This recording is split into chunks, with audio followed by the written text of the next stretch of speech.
Oh boy, I can already feel that this is going to be a long one today. Um, there's a lot that has been happening in the gaming community lately. A lot of discourse over a lot of viewpoints that are really strange from a lot of content creators. I noticed lately, and even in the past, there were some things I noticed, and these political viewpoints are really extreme and coming into a space that I think should be safe for communities of people, all kinds of communities of people, and whatever political viewpoint that you hold, I feel like that's generally most people want that just as a baseline. Maybe some don't, but and maybe these are prime examples of those that don't. Well, and that's what we're here to talk about. Because not only are we going to be playing Civilization today, we're also going to be talking about some kind of prominent figures in the streaming community that have been sharing some viewpoints that are shocking, to say the least. Welcome. Welcome. Indeed. Way to jump right in there. Well, I mean, it's a heavy topic. A lot of people are passionate about. I typically don't talk about my personal politics because this is a video game stream. I think the choices in games sort of speak to that. Most of the choices that I make in games are from a very certain perspective, and that perspective is caring for people, considering that they are human beings, very least.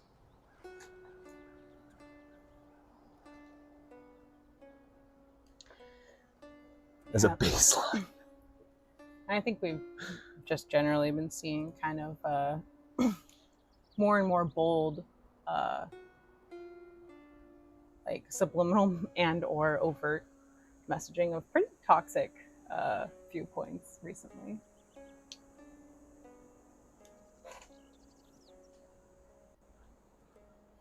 Oh yeah, we're also playing Civilization on top of that.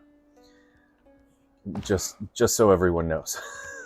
This is also us playing Civilization because I think that it makes sense that we would talk about apropos. Yeah. Absolutely.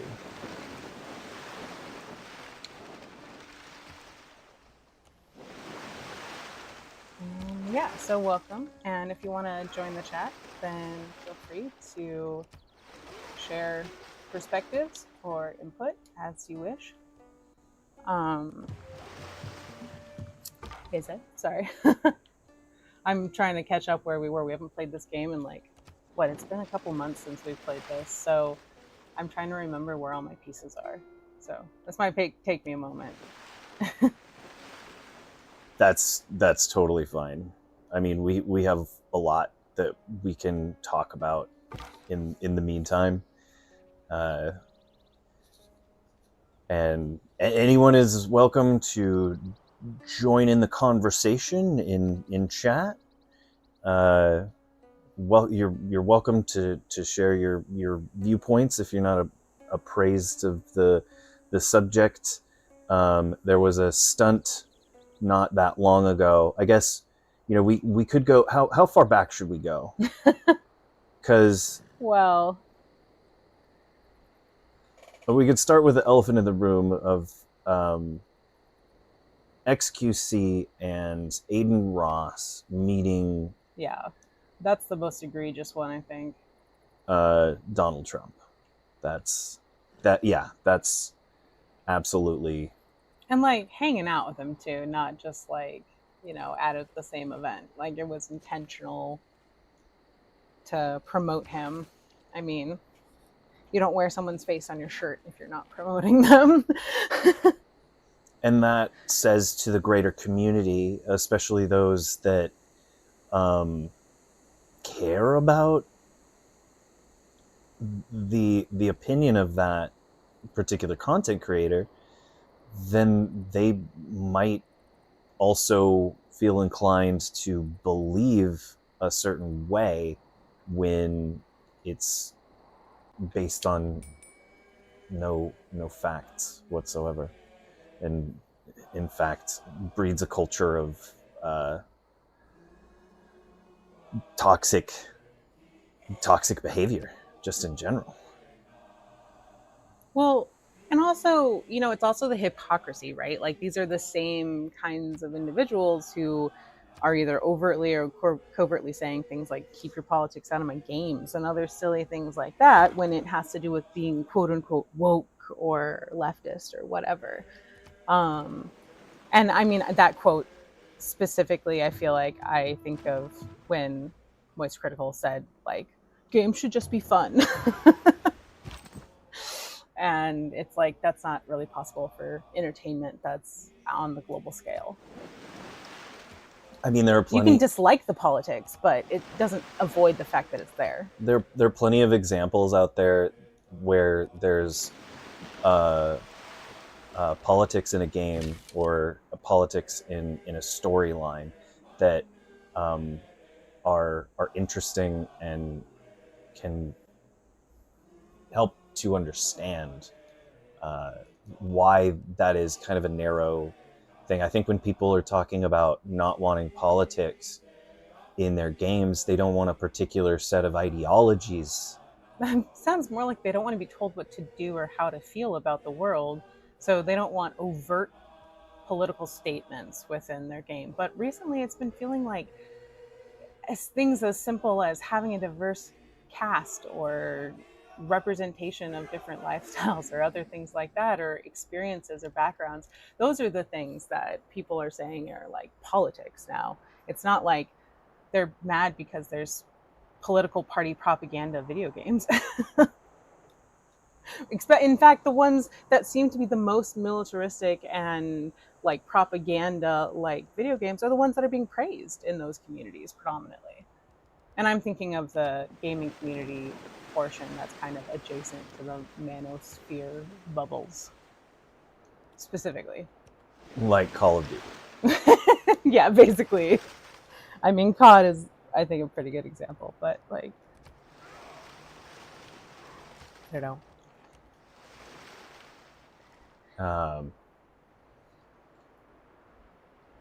Sorry, I'm moving my characters 1 second.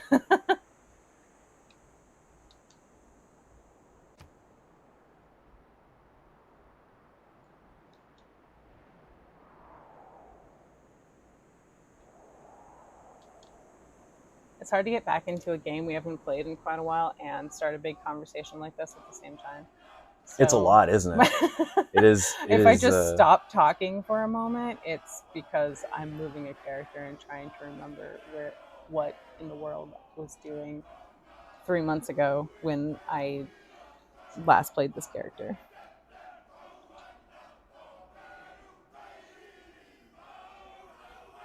Totally fine.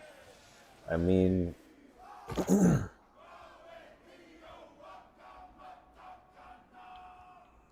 that was actually a lot quicker than I had.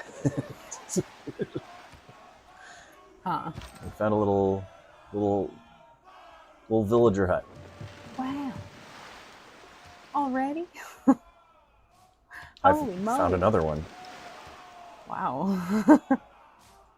I'm glad we paused when we did last time. Otherwise, that would have started a whole new wave of gameplay. when I was taking the screenshot, whatever.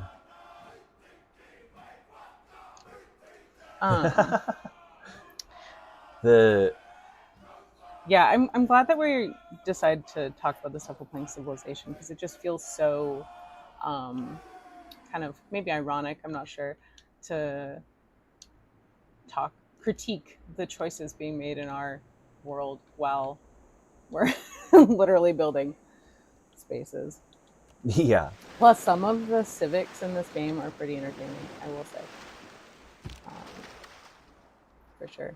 I am totally landlocked right now on these characters, which is not the best, but I'm building a ship.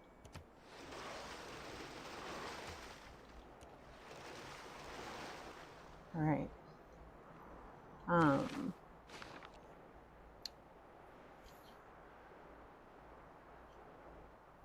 Before I had started moving my character, I had mentioned that quote from Moist Critical talking about how games should just be fun. And I mean, I first saw that clip in a Cavernacle video, and I think that like it's such an interesting perspective to think that entertainment in general, specifically gaming, and I feel like I see this in a lot of like gaming sub communities who are critiquing the games that they are playing. I see this a lot in like Elden Ring critique and other things like that. It's like, well, this should just be this, it should just be that, based off of what they think is entertaining, and that doesn't take into account the art of the narrative or anything like that.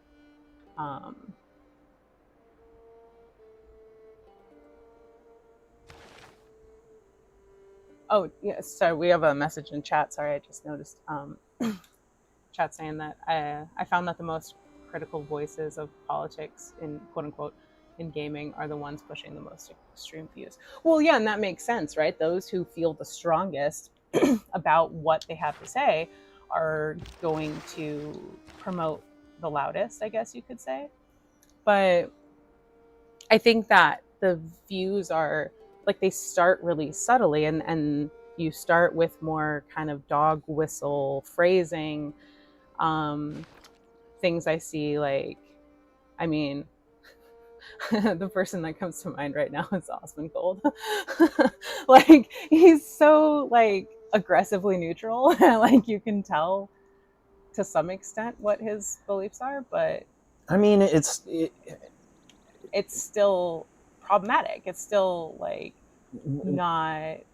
I'm sorry. Go ahead. When someone makes a I'm just ranting. prediction of who they think is going to win an election with very little knowledge of what is going on in either side, then they just see their own community and how their own community is responding, and they think, oh yeah, this is when someone declares that who is going to be a winner, that to me declares their support.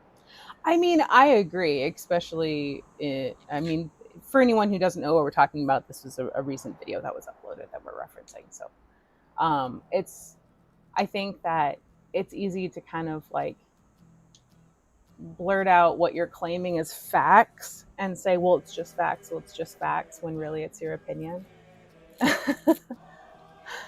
And it's kind of a manipulation tactic, in my personal opinion, to like covertly get people to believe what you're believing, because, well, yeah, that's just the facts. It's just the facts. You say something enough times, loud enough, and loud enough, it becomes the truth. Yeah. Well, your truth, anyway.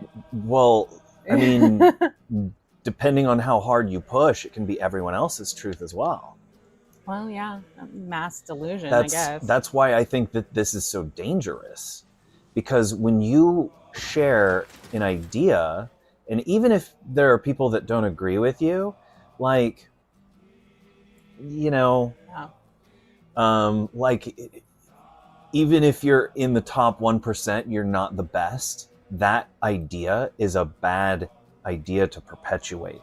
And when you say that, when you think and that is a truth, a belief that you should just give up. You're never going to be good enough if you're not. And you know, part of that is telling yourself that.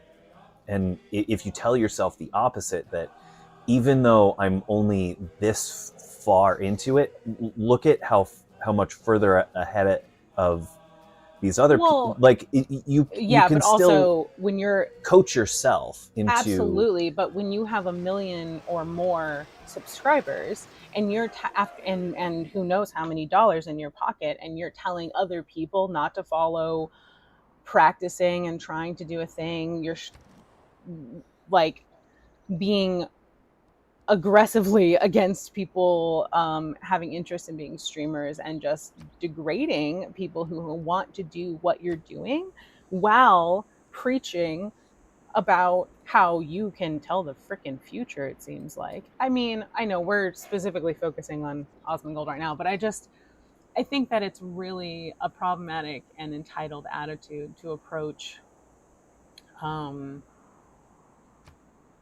content creation, specifically in this kind of semi-creative realm of gaming, that like there's some interpretation around art and like how subjective what good or not good is when it comes to games and other things like that. I think it's pretty arrogant to act like you are like some kind of oracle of modern knowledge. Because maybe I'm being a little dismissive, and I'm sorry, but because you're right about some games that honestly other people were also right about those things. Like, yeah, I mean, when you're making the same calls other people are, and you're just regurgitating the same conversation and saying, well, see, I was right too, it's kind of ridiculous. Ooh, I just got a builder. Sorry, that's totally unrelated to the conversation, all about civilization. Oh, chat has shared something. Ooh. Some of the best games have a great story, and it's hard to have a good story without some kind of message. Horizon Zero Dawn was criticized not for quality, but for female pro-environmental. I'm not sure exactly what your last sentence means. Feel free to translate for me. I'm sorry. But yeah, I feel like there's a dismissal of the nuance of narrative a lot of times for this just entertain me mentality, for people who don't want to think about the world unless it's specifically their laundry list of issues that they're willing to and or want to talk about, which seem to be predominantly focused on like World War II. Which is strange. Or other militaristic, why do we want to go backwards? Brotherhood. You know what they didn't have? Which I'm not saying boo on the military. You know what they didn't have in that era? Video games.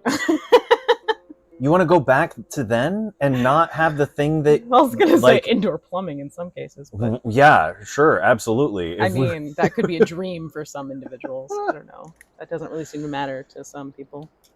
And I guess we can't really talk over each other. Sorry, my bad. I've noticed in the conservative sphere that there's this, like, because it's so gendered, right? It's so heteronormative. Well, I mean, sorry, yeah, go ahead. There's definitely these extreme distinctions, and what was the article? Liz, whatever her name is, I don't know her name, said that like the top most unattractive thing about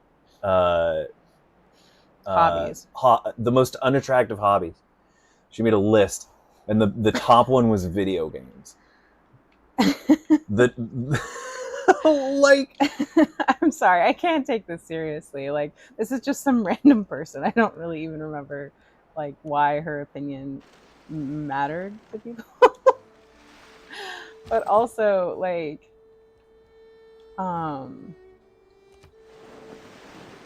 that's got to be a traditional view, because I know that there are quite a few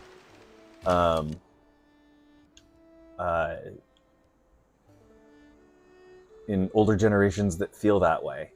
Yeah. And I feel like there are those in younger generations that are starting to adopt those views as they come into certain spaces, especially those with a lot of privilege. Yeah. I mean, I also think that there's like kind of traditionally been this hating on the playing of video games, the interest of playing in video games, and um, it's been hard to find examples of characters in media that like video games that aren't also being portrayed with problematic or frustrating or annoying traits that realistically are coded against a variety of different underrepresented communities. But I think that, you know, if you look at the stereotypes that have been perpetuated around gamers and so on, it's kind of like the perfect breeding ground for like a gamer to incel pipeline. And these creators are kind of feeding that. Oh, there's another chat. I gotta read 1 second.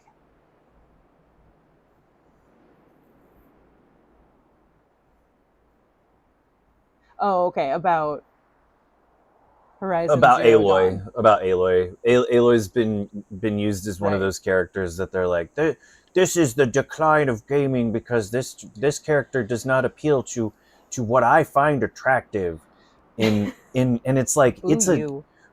it's a digital character. Like what? Hey, Krieger.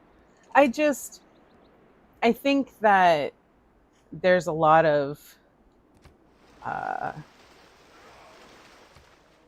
well, to be super blunt, misogyny, but like, Yeah, there's, absolutely. yeah, but there's also this aspect of, like, I'm sorry, I can't say this with a straight face, so I hope no one takes you seriously, but like the vanishing man, like, like there's some kind of conspiracy to like erase the white man, and I promise that is just like not a thing, it's just statistics. But like it's because I mean look at that Osmond Gold video we saw that was like, oh, he's reacting to that crazy right-wing video that was like who killed masculinity in gaming. And it's like, whose masculinity? What definition of masculinity are you going with? Are you talking about militaristic brotherhood heavy narratives where you know go and fight with a bunch of other men and like have a big emotionally significant relationship building narrative with other men? Like what exactly is your barometer for masculinity that's being lost here?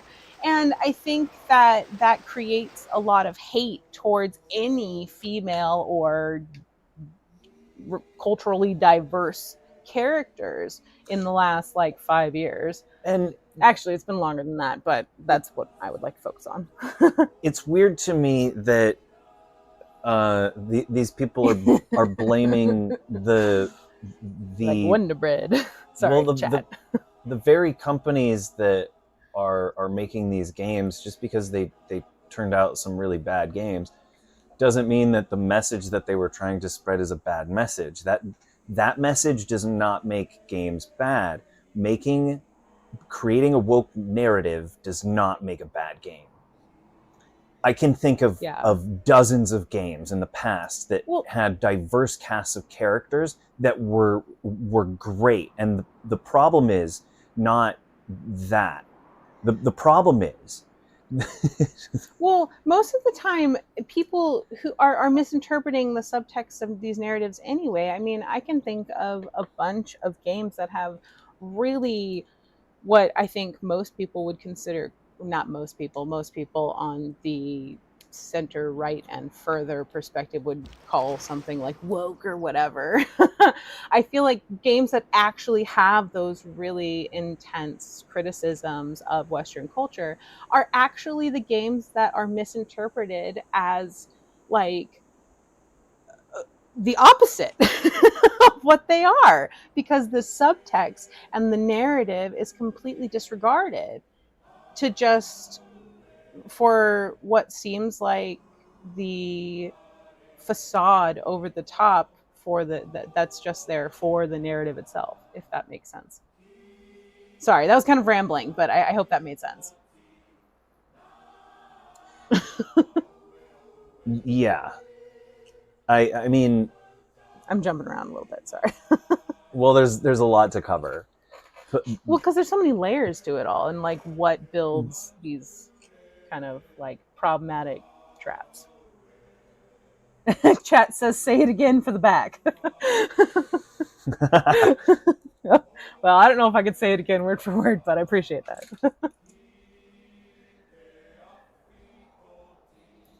The things that are enjoyable in our society are frowned upon. Video games are frowned upon, and not by I think joy is frowned upon. Well, not by the so-called political party that they think is not supporting them. It's coming from their own political party. Like, the trad viewpoints are pushing this idea of not playing video games, of not enjoying comic books. And you know what? It doesn't matter what age you are. They're stories. Yeah. They're stories. It's playing pretend, video games, right? they're games. It's not real. And when kids do the same thing when they play in the backyard and make up stories, it's playing pretend with your friends.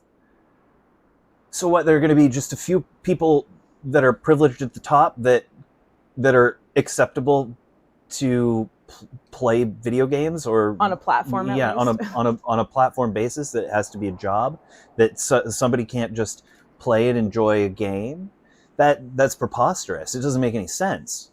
Chat's got an interesting point about older generations, at least, and maybe a lack of understanding around like video games. It seems like in particular, because there's a lack of like physical proof or like product for what you're spending your time doing, which I get. I think that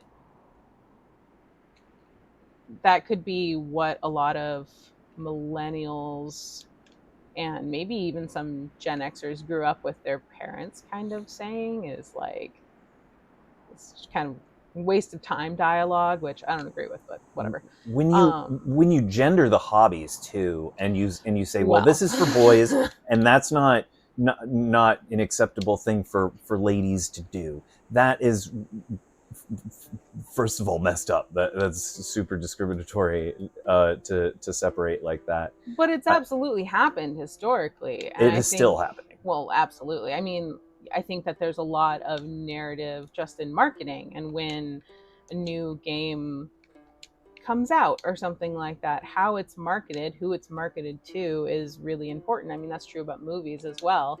I think that a really interesting example of this, which I love to make, is Jennifer's Body, which was a movie in the mid-aughts starring Megan Fox, right? Yeah. Okay, sorry. I want to make sure I got the right last name. And it's a great movie, super good, personal opinion. But it was absolutely marketed to the wrong demographic. And that was entirely because of how Megan Fox was being consumed by the media at the time. And by doing that, their sales plummeted. And I think that some games... That was really a movie that should have been marketed towards the young women's experience. Oh, absolutely. And I think, to a degree, you do have to have an audience for your story. Yeah, but it was marketed as Megan Fox hot. Yeah, no, it was marketed to mainly young men. Yeah. And it was supposed to be for... Honestly, it was supposed to be for young women, because it had more to do with girls' relationships with one another and Absolutely. And I think that, games are an interesting one of those things too, where there is this kind of gendered assumption of what type of gaming each gender is going to enjoy participating in, and what the aesthetic is, and all those types of things that go with the stereotypes of the dismissal of the interests of women and girls as well. This like, oh, you like Barbie, you like pink, so you probably wouldn't be into Elden Ring or something like that.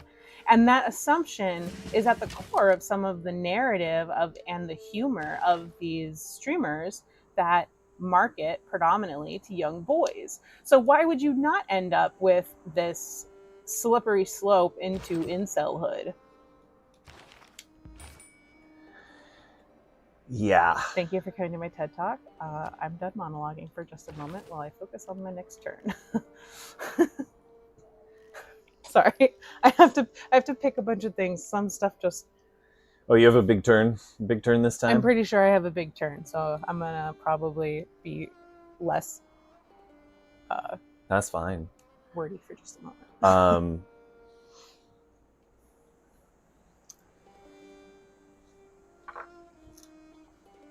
I think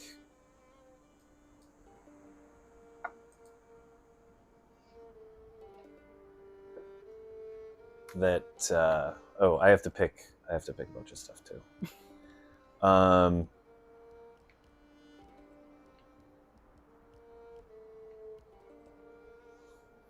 that's why it's waiting. I thought that you would finish your turn. I'm like, wow, these NPCs are just taking forever. Nope, that was you. Sorry, my bad. Not judging. Just gonna go ahead and go with Celestial Navigation.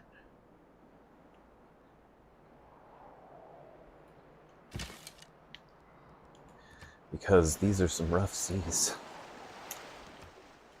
What was that? I said because these are some rough seas.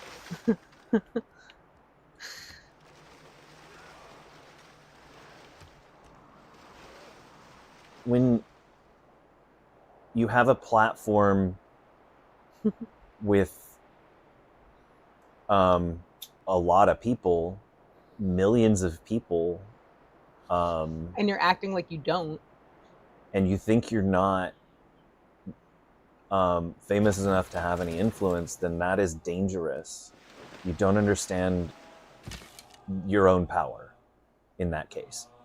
Or maybe you do, and you're pushing an agenda that is... Geez, Spider-Man, with great power comes great responsibility. Absolutely. And influence is absolutely a form of power. As the principal of Petty University says, it's not drama, it's dangerous. Yeah. Sorry, for anyone who doesn't know, that's a Swoop reference. We stand Swoop. Well, I do. No, Swoop's great. Yeah. Yeah, so... Well, and I think that, when you have, honestly, any platform, but especially when you're getting into the hundreds of thousands, millions of subscribers, especially if you know that your target audience is probably at least relatively young and kind of impressionable, and like, I don't know, I feel like there's some responsibility and awareness, and if that's assuming the benefit of the doubt and assuming that there's not intentional pushing of wanting people to follow that kind of agenda and behavior. I mean, misery does love company, but I don't know.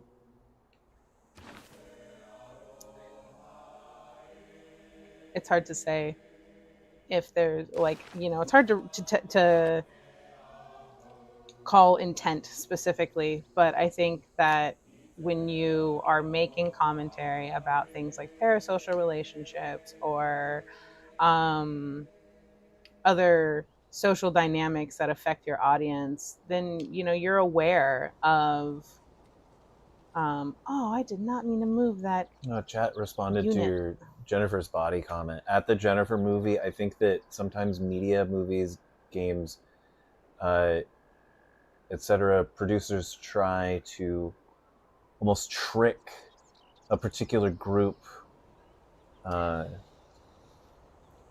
I can see that. to in alt to be exposed to an alt view, So and I think in it some usually tanks cases, on release. yeah, I think in some cases that could be true. In the case of Jennifer's Body, it's so there's a creator, Amanda the Jedi, who did a great breakdown of Jennifer's Body, and there's also quite a few other creators who have talked about the poor choices involved in the marketing, where the marketing team pretty much went against the director's wishes and followed feedback from. So they showed it to a few different what are those called, focus groups. So when it's a small group of people, and some of the criticisms that they received from boys was more boobs spelled in funny ways. So and the the marketing managers who were responding to the director's request to change the marketing responded with things along the lines of with Megan Fox, hot. So, I feel like in this case, at that point in time, this was post Transformers car scene, whatever the friggity frag that was. Yeah, it was really soon after it And too. they were pretty aggressive and egregious about how they were treating Megan Fox in particular. I feel like got it really bad, and that just how that movie tanked was really an effect of that. And I think that there are still. I think it's super underrated, but that's kind of beside the point. So I think that with I'm sorry, one second. I'm placing a district. I just need to look at my pieces for just a second. Yes, cringe face chat. Exactly. Very cringe face.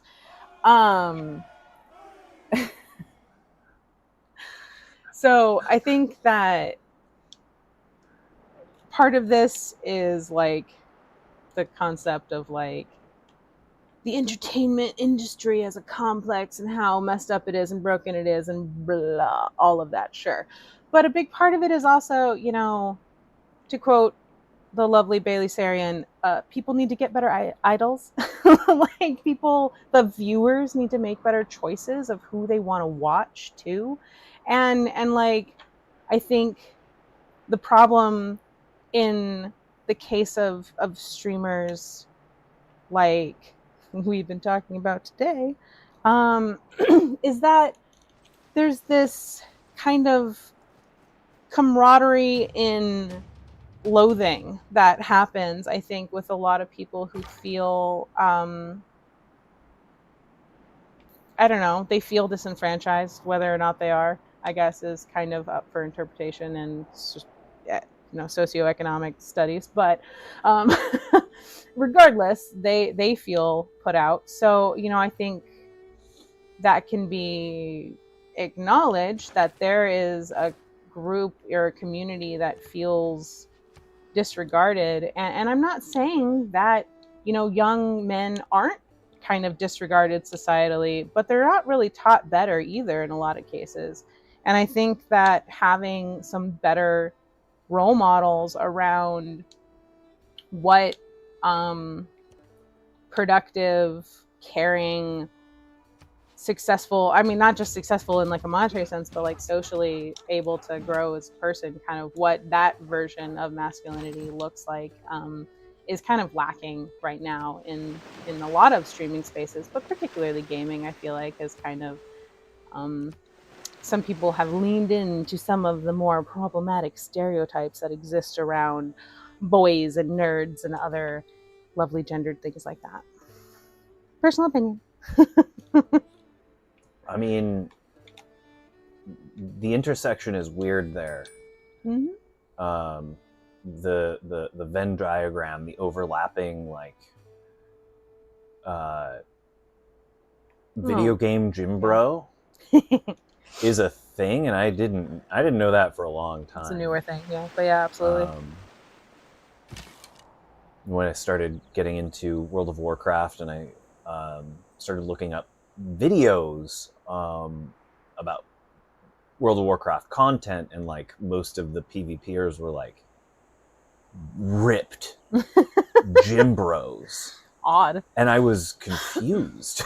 I wonder where that Like, shift what? started, because I feel like, 15 years ago or whatever, that wasn't really the stereotype that people would have associated with gamers. Absolutely Like, not. it was kind of the opposite. In fact, I feel like there was a lot of, jocks making fun of the nerds kind of stereotypes in society, even just 10, 15 years ago. And now is that a Call of Duty repercussion, you think? Or like, I think that it could be those kind of military heavy I think storylines. I think it's just a natural consequence of video games in general, because one thing that is built into video games is advancement.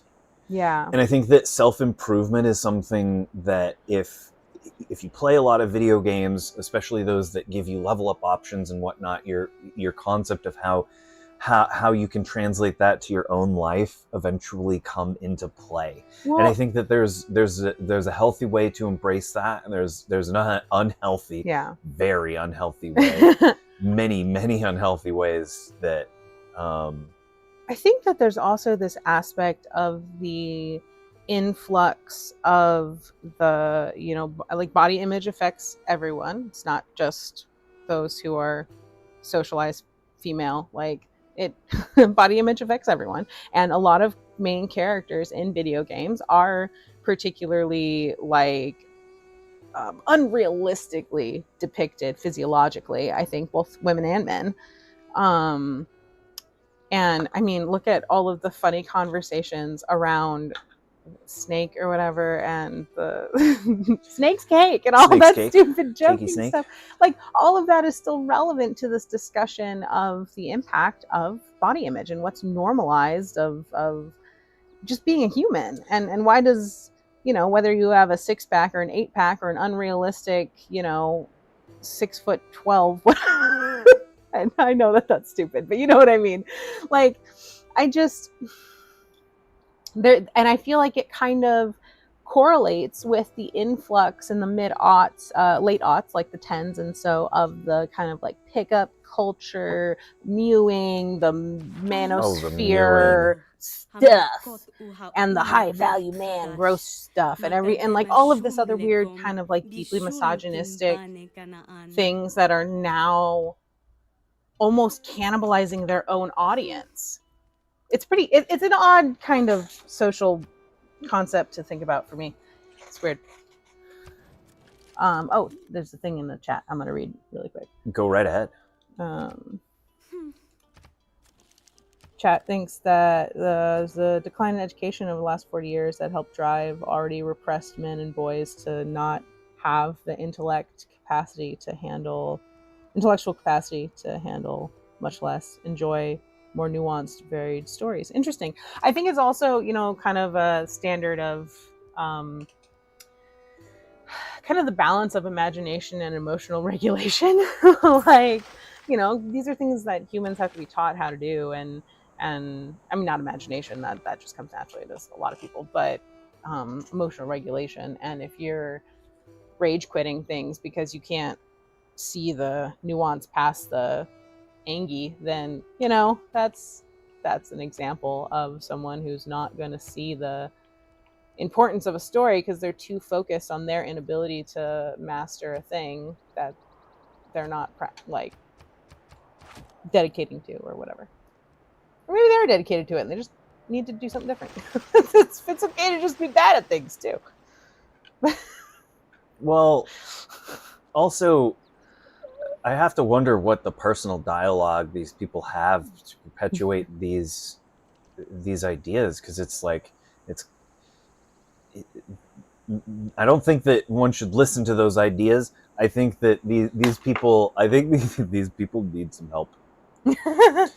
Yeah, you gotta help yourself out, dude.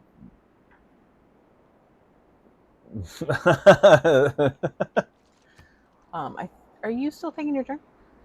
I just finished. Ooh, it's like I read your mind.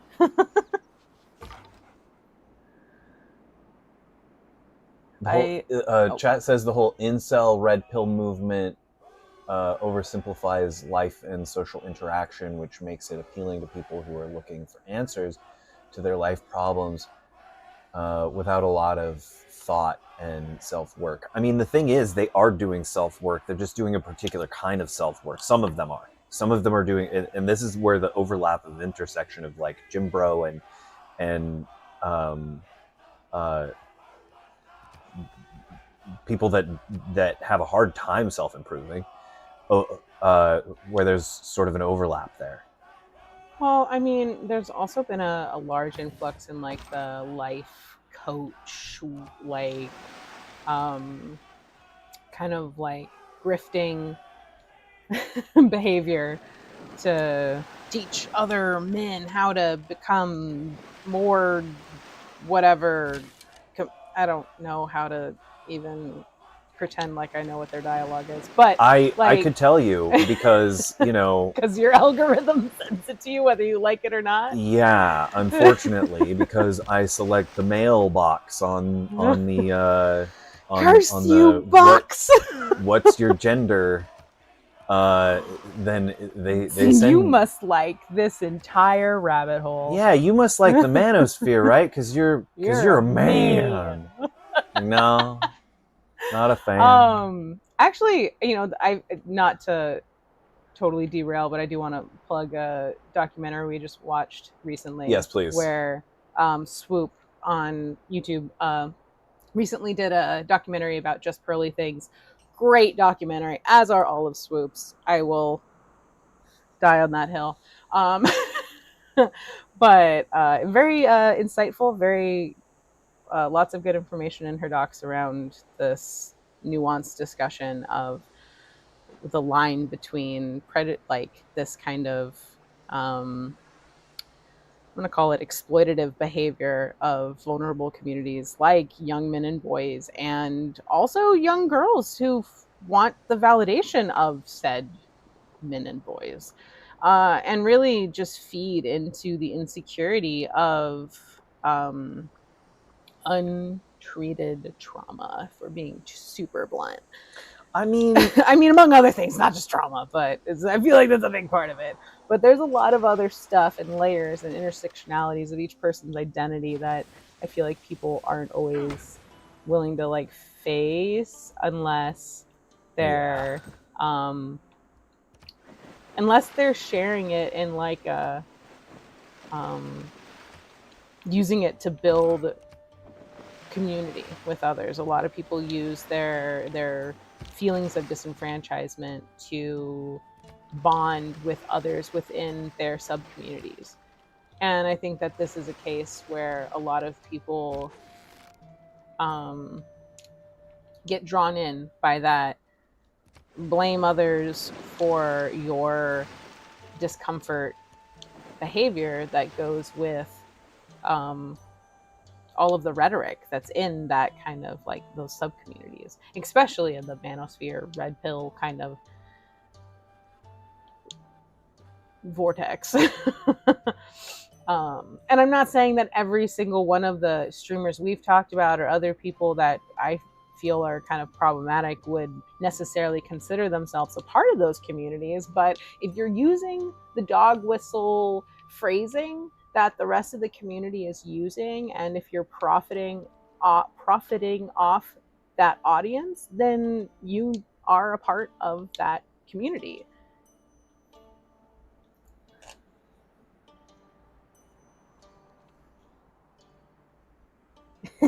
Sorry, chat's funny.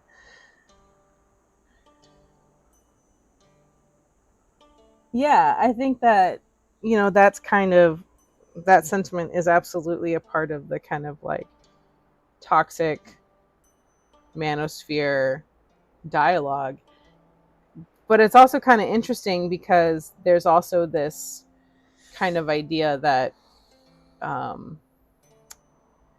the only space to actually share your opinions, quote unquote, authentically or transparently is with other men, which I just think is really interesting nuance to all of this. that there's obviously some belief of a lack of safety of being able to share oneself with women. Like, imagine that. Some men probably feel like women aren't safe either. Because they know their mama would kick their ass. Well, not just that. It's also because there are also well, no, there are also men who have dealt with unfair circumstances, abuse, other things like that, that cause them to be distrustful of other people. And if you feed on that instead of recognizing the psychological support that's needed to exist in a peaceful space, then you're just perpetuating the discomfort of existing. the generational trauma of, well, yeah, that too. It continues because, like, if we look at the Chad had made a really good point. Not just other men, but men that agree with you. Sorry, continue. Yeah, like the continued, like, just absolutely picking on different, not only just groups of people, but generations of people, like that. These things, these people that have tons of money, it's easier for them if there are fractured groups of people and there's no cohesion, because they can get away with a lot more. Absolutely. I have a civilization game focused question. Yes. Just to get a little bit of a tension break for a minute. Sure. Sorry. Are you planning on building, there's a world wonder I'm thinking of building, the Hanging Gardens.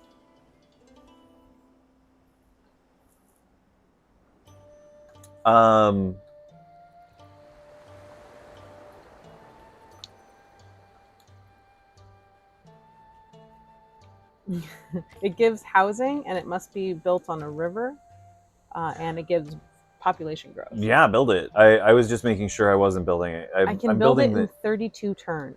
Oh wow, yeah, build that. I'm building the Great Bath. That's nice. Okay. Yeah, we're gonna take a little civilization break. I've got place a couple things, move some stuff around. Actually, gonna take a moment. Take a little break, take a breather. We talked about a lot of heavy stuff. Yeah, this is one of those things we're gonna have to come back in just a moment. Yeah, and take a break. The subjects aren't going anywhere. Yeah, I'm gonna go ahead and mute us, but we will be back in just a moment.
All right, we are back, and let's see here.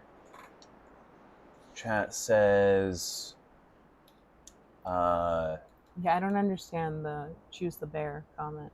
okay, Sorry. yeah, but sure, yeah, actually, I don't understand that reference either. Honestly, men are just as afraid of other men as women are, just for different Yeah. but parallel reasons. The traumatic stuff that men do to each other is just gross. Yeah. Yeah, honestly. Um, Yeah, I was reading that when we were on our break. I just didn't understand the also choose the bear.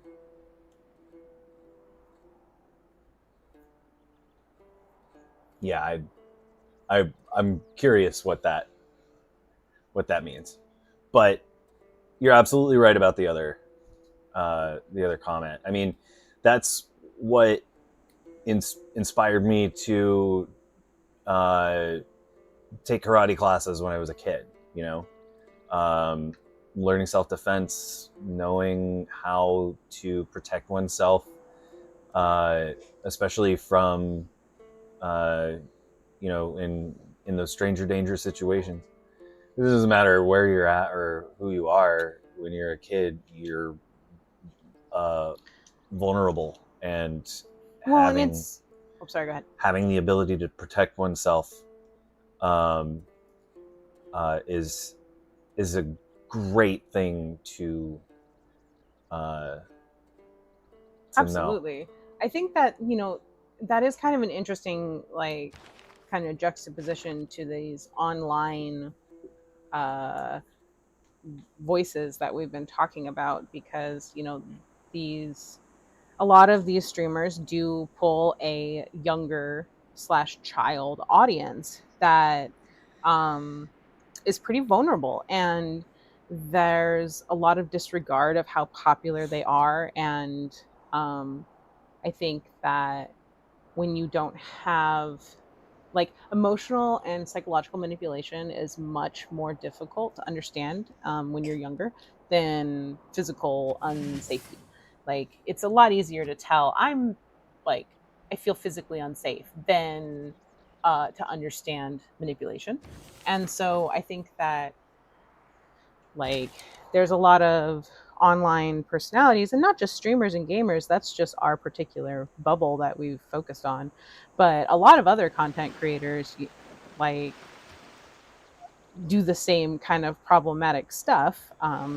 Again, it's going to circle back to see any swoop doc ever. uh, but Yeah. I think that, because I'm not even going to pretend to be an expert on all of those stories, but I think it's really important to recognize that there's a lot of um, power dynamics in these large creators just sitting on screen for hours at a time saying whatever they want. No fact check, no statistics, no citing your sources. I know some have like a bazillion tabs open and they might click back and forth between their tabs real fast, like see on this website and see on this website, but that's not the same as like transparent journalism. So I feel like there's some questionable ethics happening here that really can put audiences kind of at a disadvantage at best and in danger at worst. Yes. I'm gonna read chat real quick. Oh, this is the also choose the bear comment. So chat says it was a trend for a while to ask if you'd rather be alone in the woods with a bear or a man, and a lot of men were shocked when the majority of women chose the bear. I missed that completely. That actually explains quite a few shorts that I didn't understand. Okay, wow. The moment when a trend from a year and a half ago clicks. Like, oh, okay, that was really funny. You're right. Interesting. That's pretty funny. I missed that entire trend. Oh, that Stanzy short makes so much more sense now.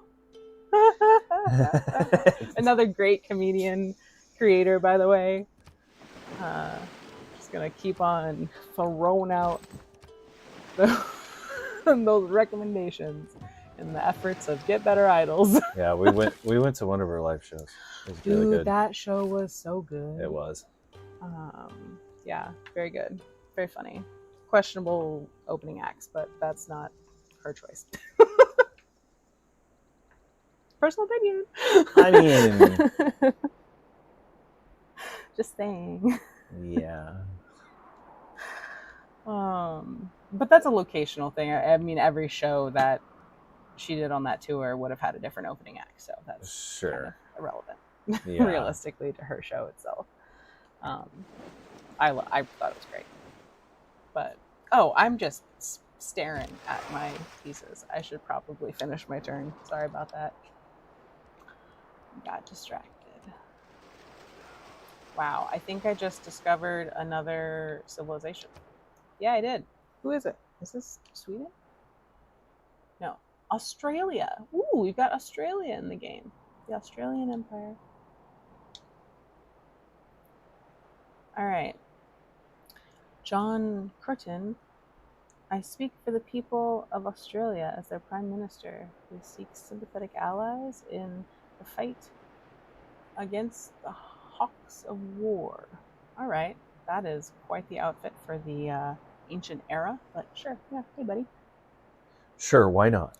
Yeah, we can do waistcoats in, where are we at? 1720 BC. BC. This is 1720 BC, but not AD. That pocket watch and waistcoat is absolutely Sir, historically accurate. Get back in your time machine. We would love to sample your hospitality. Why, thank you. Also, I would like to make a little note on historical accuracy. I don't remember what the game was we were talking about earlier. Using historical accuracy as an excuse for poor representation of women while having alchemy in their game. Just felt the irony of that was worth sharing with everyone. Chat says, welcome to the BC, mate. Alchemy healing potions. Yeah, specifically not. And I will not be trying to read that in a Australian accent because that'd probably just be offensive.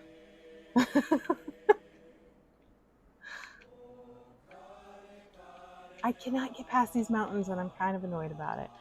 I can't bring this builder back to my capital because this city-state is in my way. And now that I got the ancient, oh gosh, what is it?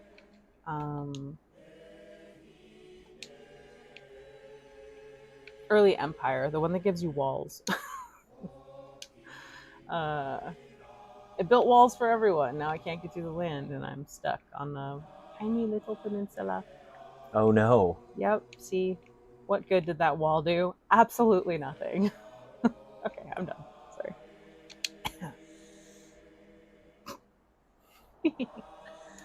I think if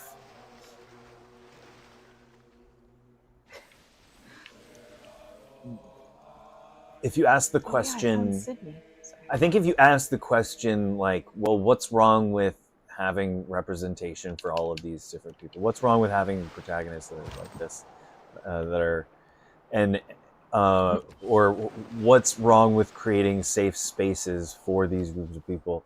And the response is, well, it's boring. Then you're a maniac. I mean, the people who say that have given plenty of other examples of why they are, we'll say, unreliable narrators. To be gentle about it. But, like, I think that the audacity to be mad about other people being represented after decades of like copy and paste protagonists. Like, can anyone tell me exactly what Chris Redfield looked like? No, not exactly. Actually, it's funny you should say that. He was actually constructed from a bunch of generic male characters. Jill Valentine was based on one person. A specific actress played Jill Valentine, and Chris Redfield was based on An amalgamation of different. See, and I didn't even plan for that to be quite so on the nose, but it's wonderful. I love it. I'm gonna quickly pause from this conversation and pick a political party for my civilization. So 1 second. Oh, hey, a barbarian boat. Oh, I'm just kidding. I go with the same thing every time. Classic Republic, all the way. Who? I don't know what the question of who was in response to. Chat, could you be more descriptive of who? Who? Who? Who? Who are you? Okay, that's probably all we can do, or we're gonna get covered. Stay on the ADHD special. Sorry. I will refocus. I have to pick some government tiles, so this might take me a moment. For the sake of visual entertainment, you might want to show the audience our map so far or something. It might take me a minute to read through all of these. Ooh, 2 influence points per turn towards any. Yeah, that one's always better. The other one kind of thick. I'm still waiting for chat to tell me what. Who? What did Chris Redfield from Redfield. from That's funny. Redfield. From Resident Evil, the very first Resident Evil game. Redsfield. Redsworth. Chris Redsfields. Redsworth. They wrote, "What did Chris Redsworth look like?" What did he look like? Everybody, everyone, everywhere, all at once. Exactly who? No one specific. No, they just, it was just an amalgamation of different. Yeah, think like male. If you asked AI to create your generic white man, that's like kind of how they ended up with Chris Redfield. I'm sure that there were as a more complex process to that. I'm not quoting anything. I'm just, yeah. Anyway, explaining. Ooh, I can get production bonus towards wonders. Cool. If you took Ben Affleck, Tom Cruise, Keanu Reeves. So all the Batmans? I mean... and all the Batmans. All the Batmans. And you blended them together, then you would get Chris Redfields.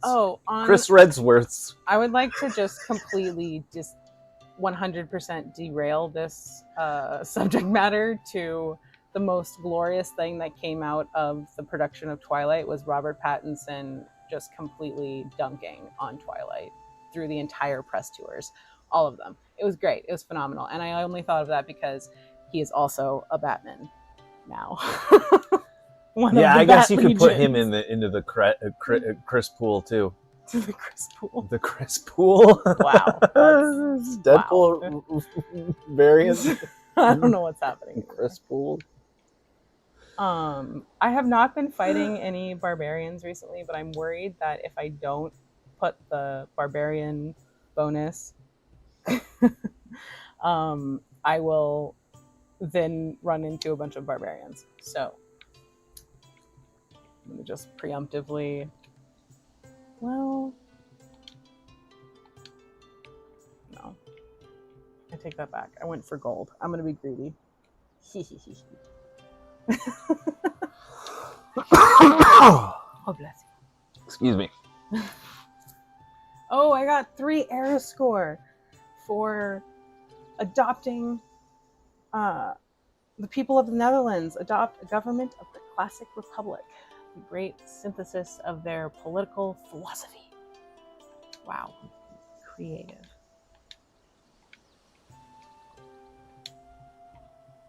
Now I have to pick another civic. Oh my. All right, in an effort to slow down our progress a little bit, I'm going to back up and research military tradition. Because I don't want us to, we're about to go into another era. We're The going through these ultimate eras Chris. quick. Take all the Chris's in the world, put them into a Chris blender. A Franken Chris? A Franken Chris. Sorry. I'm quite a fan. That's hilarious. If anyone's seen American Horror Story Coven, they make a Franken Chris. In case that's entertaining to you. Just so you know. It's more like a Franken Chad, but whatever. Close enough.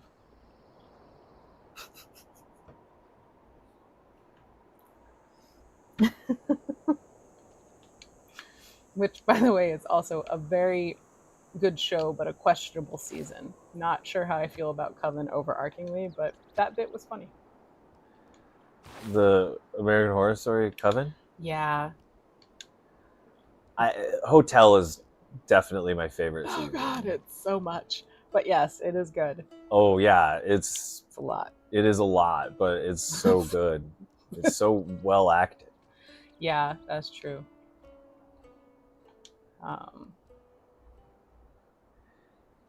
Yeah.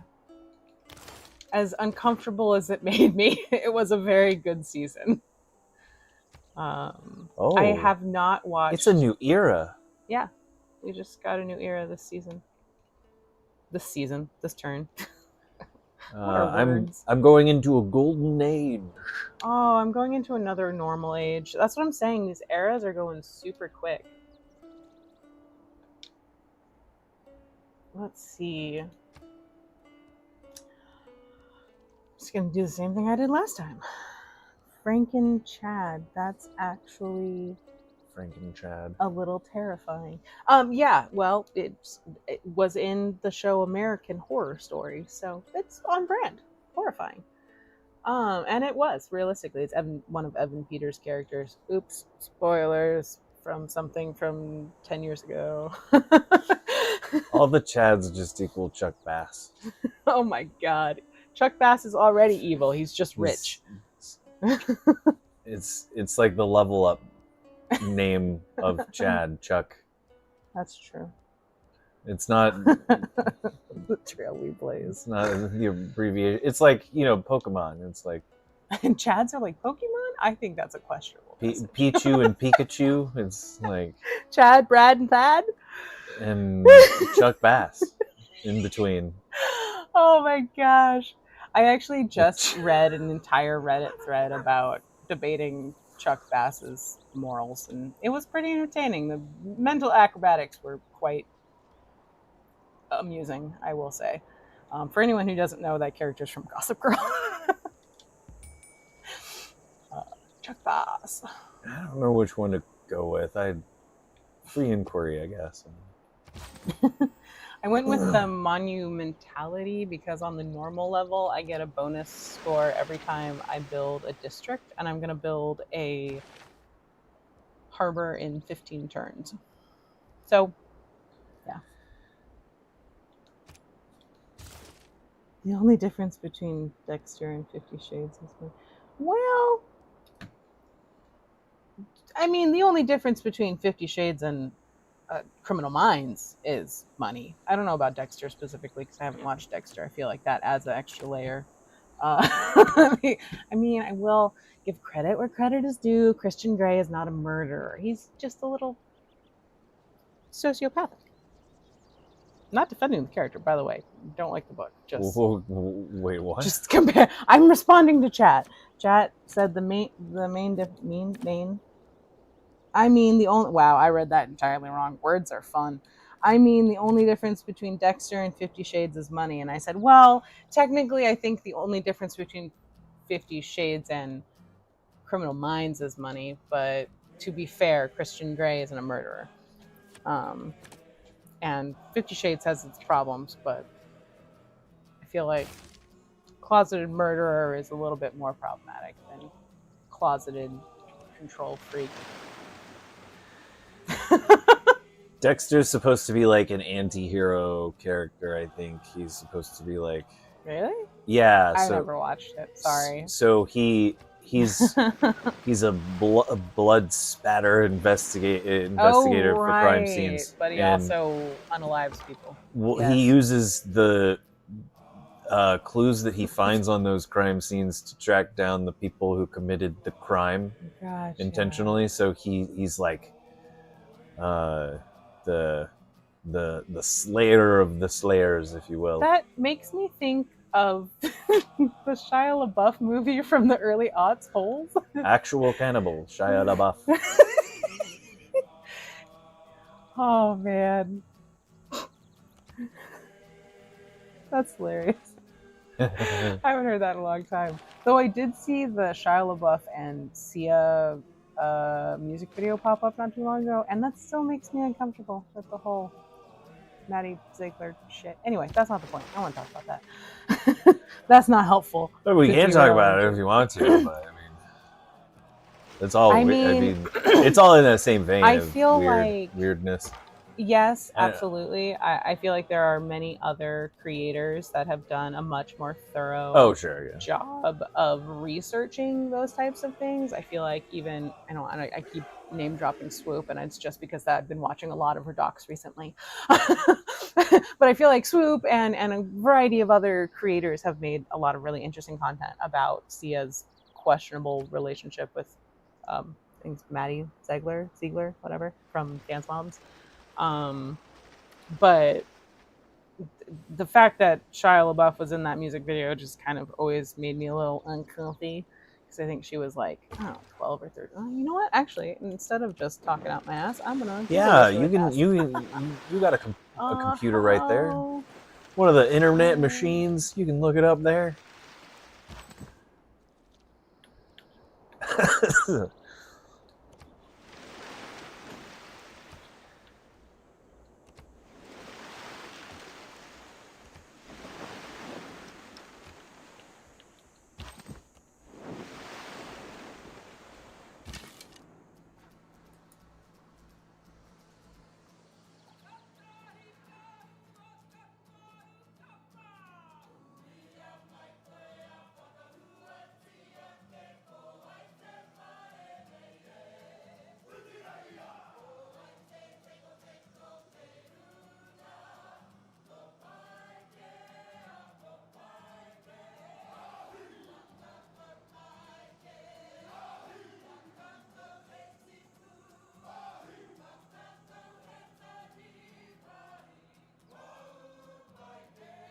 Okay, so oh yeah, what you did your Google yes, search? I did. What is? And I feel just as confident as I was before saying this. She was 10. Oh God! Wow.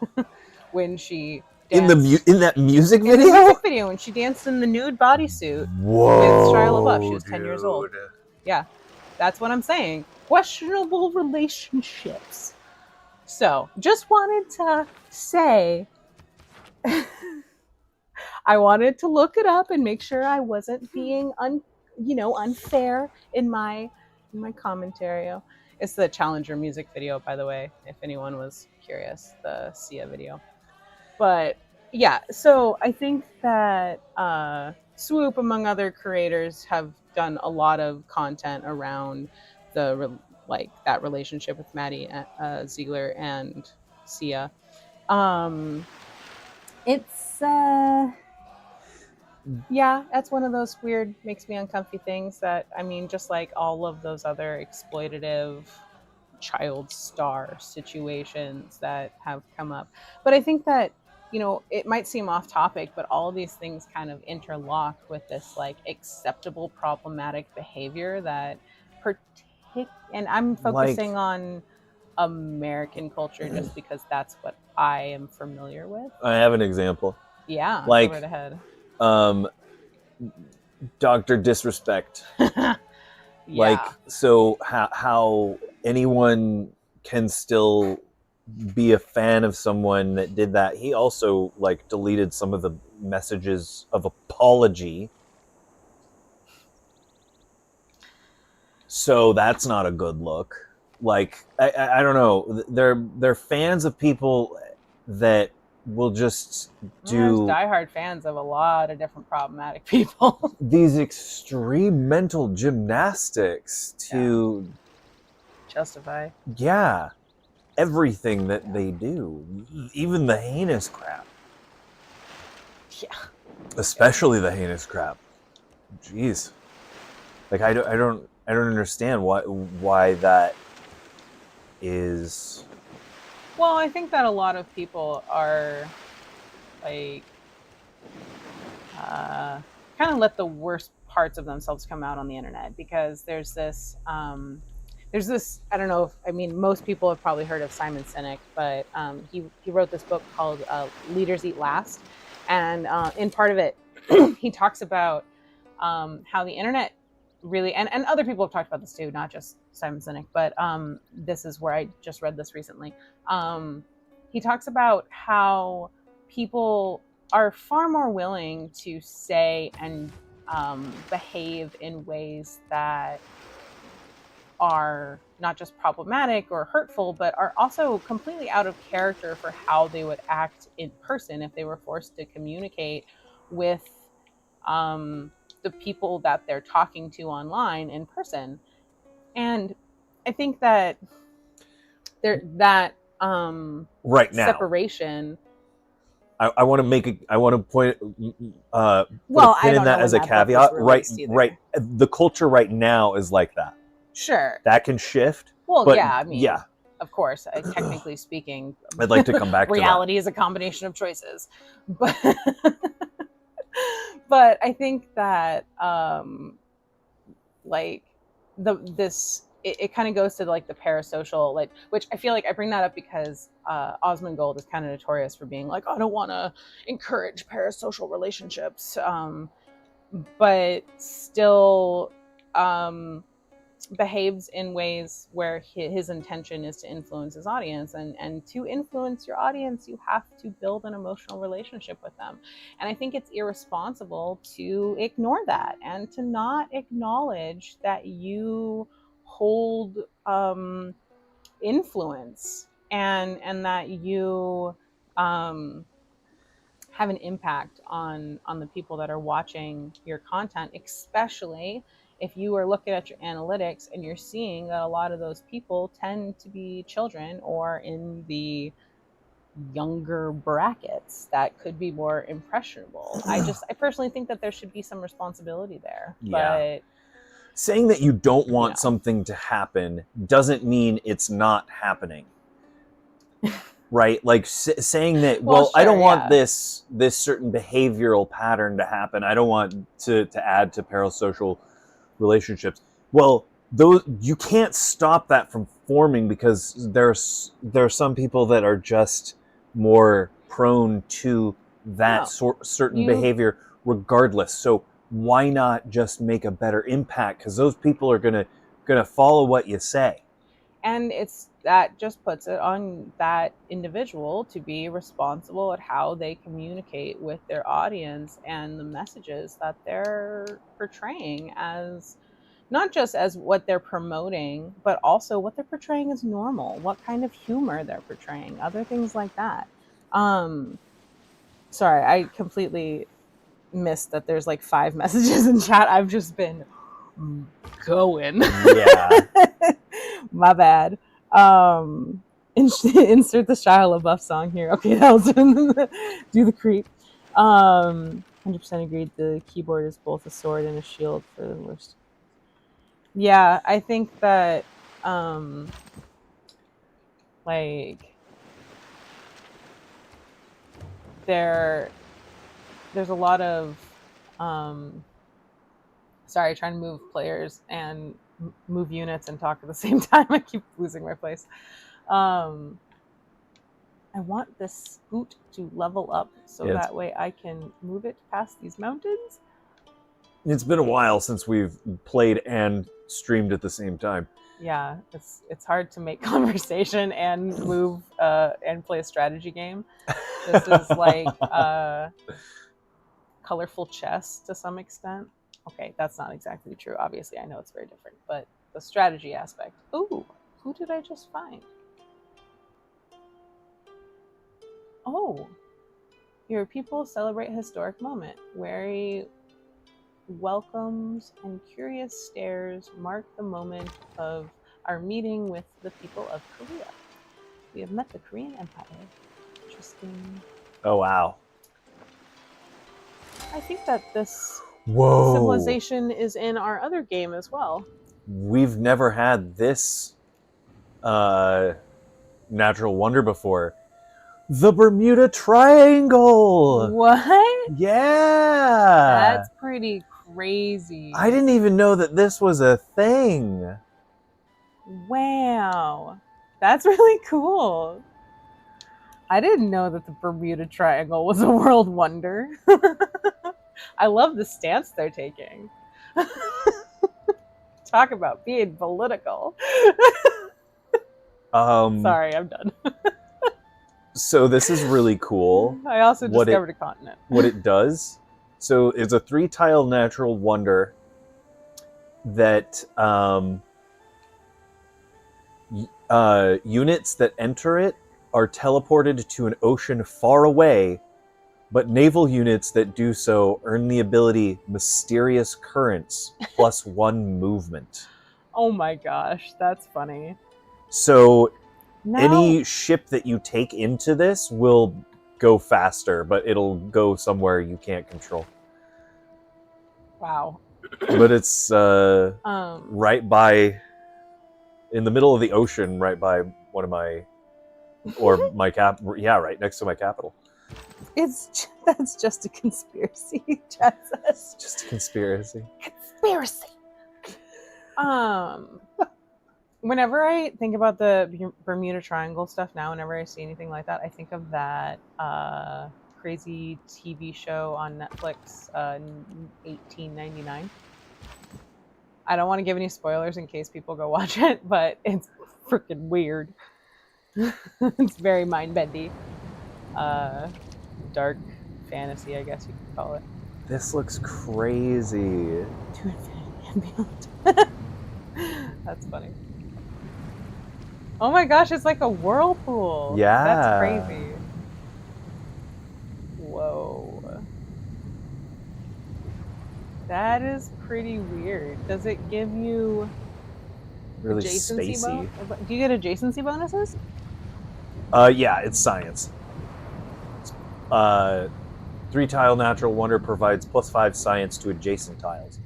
Gotcha. So there's like science all the way around this.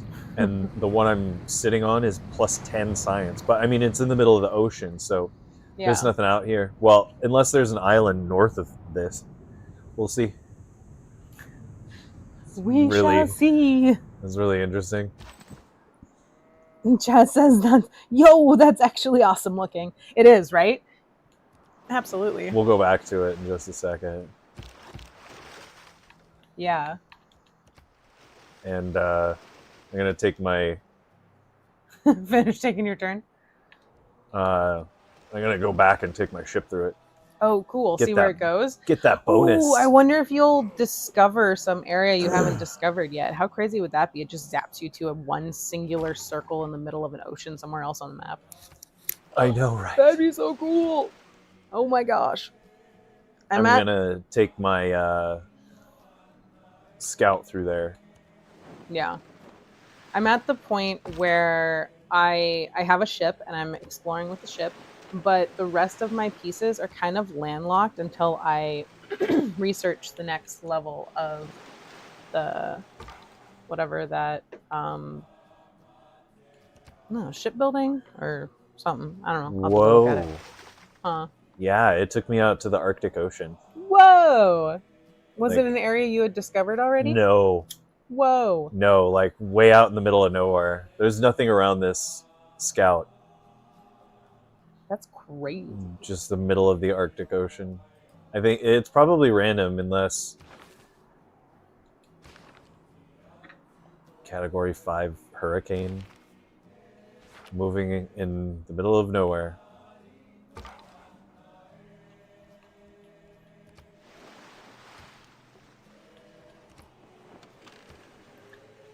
I swear if Bermuda or Atlantis is not right next. That's funny, chat.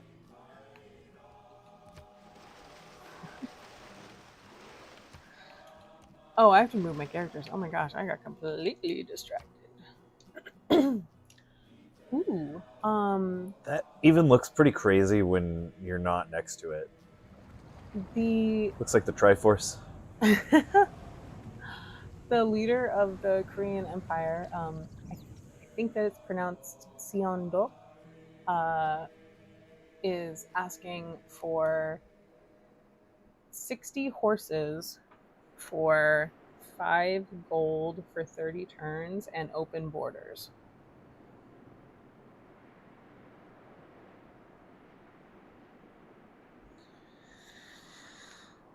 Wait, Chat, that's funny. he's asking for what? She's asking Oh, for. she's asking for what? Sorry. Oh, that's fine. It's an AI. I don't. It's okay. So 60 horses for 5 gold per turn for 30 turns and open borders. That's not bad, but 60 horses, I feel like they're about to make cavalry. Cavalry. And that seems like an unwise thing to fund this early in the game. So I'm going to refuse. You know what I'm going to do? I'm going to remove the horses from the deal and add open borders. Here, I'll give you open borders for 5 gold per turn.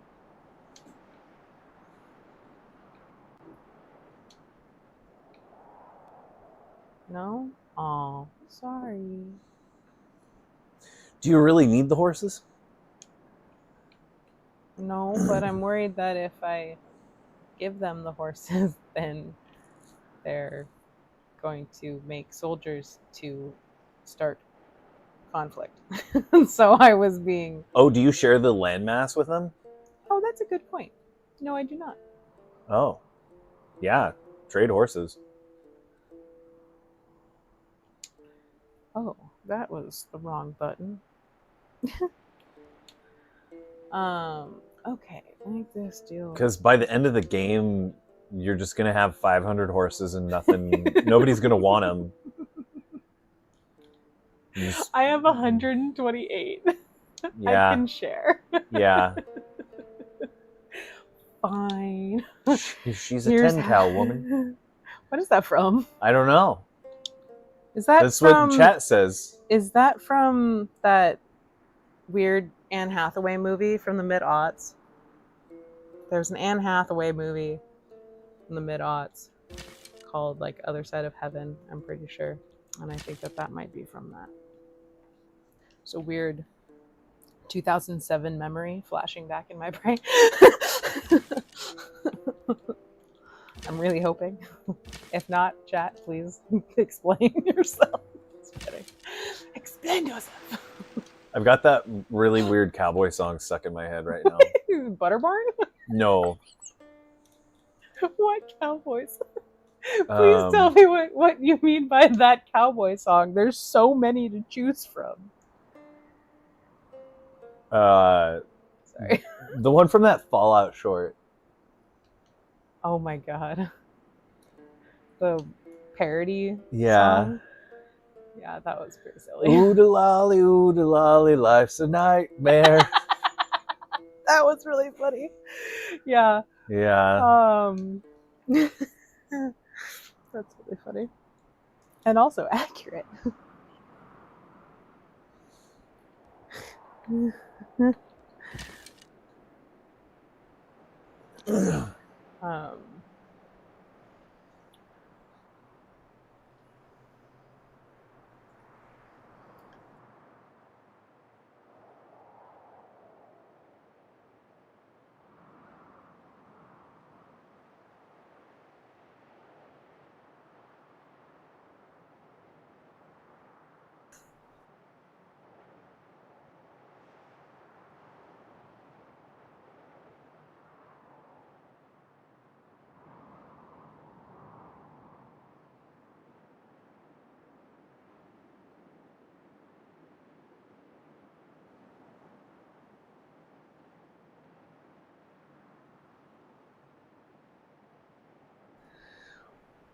Well,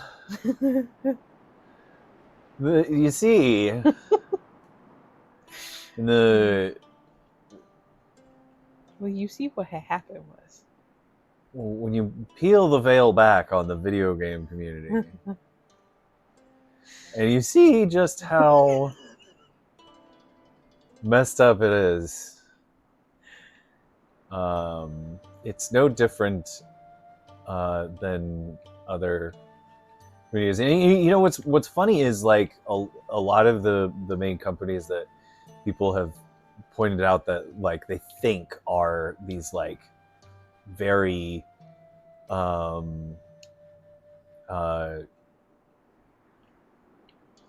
in agreement with these masculine, so-called masculine viewpoints. I don't think they are. I think they're petty and misinformed. Like FromSoft, or I'm sorry, I got zoned out because I was reading a thing, but what was the last thing you were referring to about FromSoft? well, a lot of the people that have these viewpoints that these certain gaming companies cater to their views, which is misinformed and silly goose.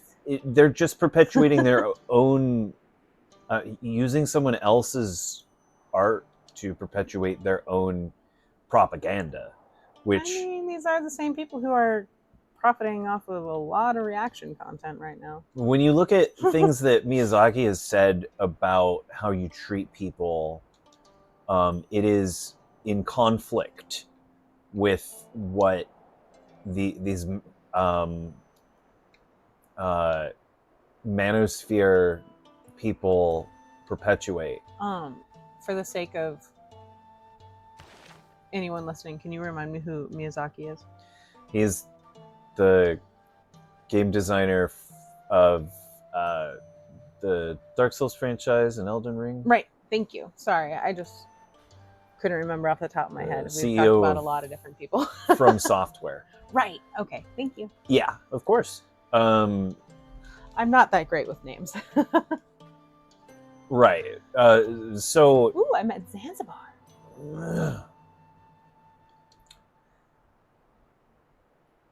To the northeast is the Zanzibar Barbarians. Sorry, that's a Muppets Treasure Island quote.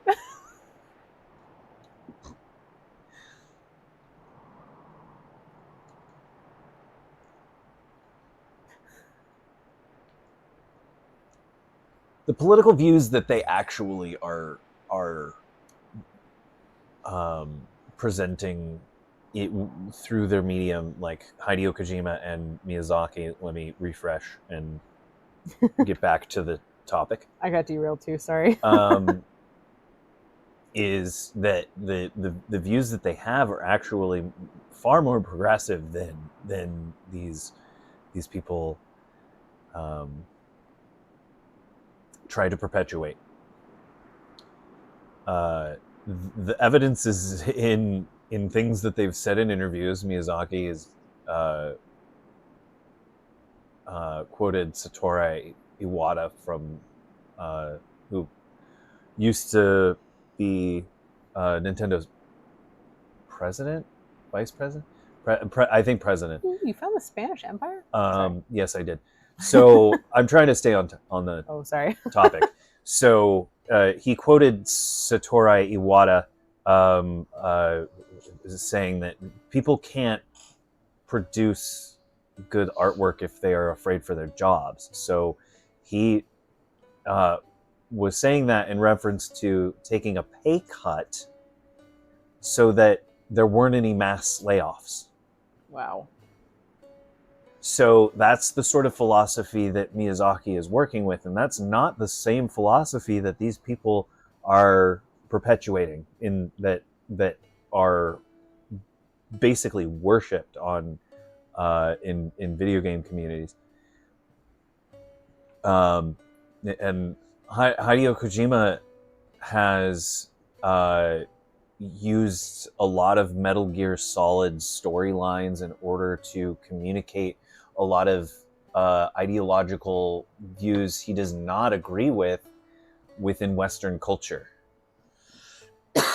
And yet and yet that's one of the franchises that is like being co-opted by kind of more conservative perspectives, saying that it's like representation for them, which is well, I have to go back to the cake of the issue, because I have to bring up the statistic of whenever there's some kind of Trump rally, yep. Whenever there's a Trump rally, what is it? Grinder crashes.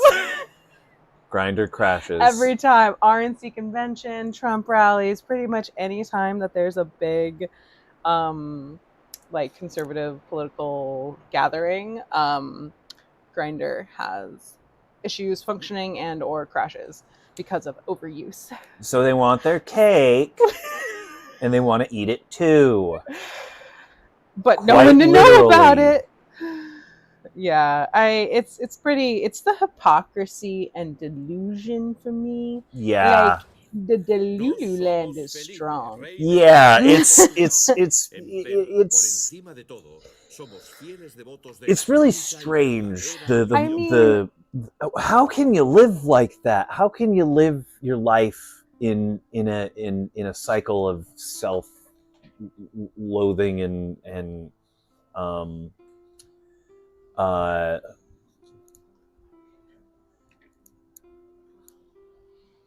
the mental gymnastics someone has to do in order to really believe their own lies in a situation like that is crazy. Well, I mean, I think that there's a lot of conflict within oneself when there's a belief in policies that and or social viewpoints that disenfranchise oneself. And I think that a lot of times the people who are loudest about supporting these pretty harmful perspectives are actually people who are privileged enough that they're not going to be affected by the things that they're preaching about all that much. And I would also like to note that, we recognize that these streamers are people. Yes, absolutely, 100%. But every single channel that you have is a business. It might be your name on that business or your username or whatever, but it's a business. It's a one person / team business, just like any other corporate entity. So, I think that it's important to remember that all of these like content creators are, assuming they're monetized and or were and or intend to be, then they're profiting off of these perspective and audiences and so on. This isn't just like someone inviting their friends over to hang out with them. It's more like a Tupperware party. Like, yeah, you can come over and hang out, but you probably should buy something too. And that buying something is your view. And I think that like there's a I lost my train of thought because I looked at my screen. I'm sorry. There's also someone like revving their engine outside really loud. So yeah. I'm gonna mute for just a second. Yeah, I gotta let this air out for just a moment.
All right, we're back. Seems the traffic is subsided outside. No more burnouts. Continue. What's that? No more burnouts. Yeah, hopefully. Yeah, for now.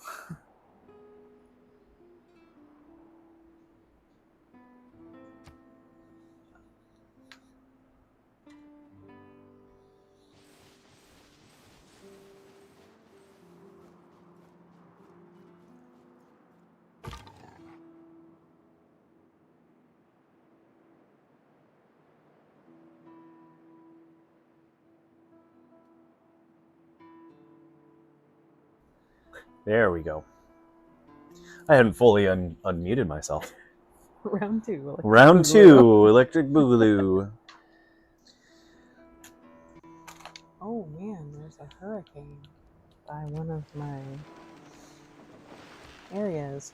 Breakdance.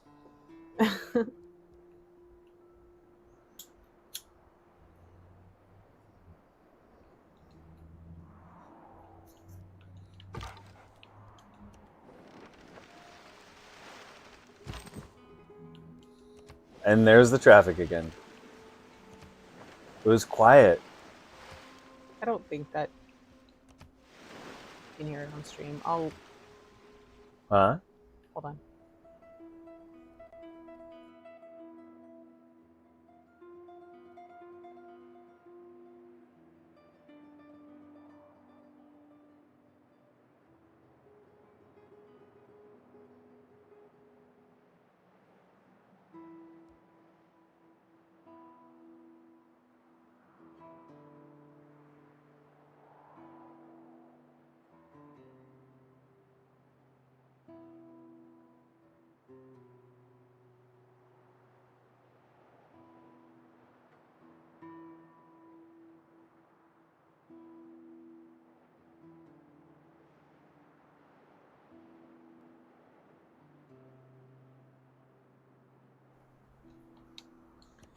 I think one of the people that we haven't really talked about that much yet is Dr. Disrespect.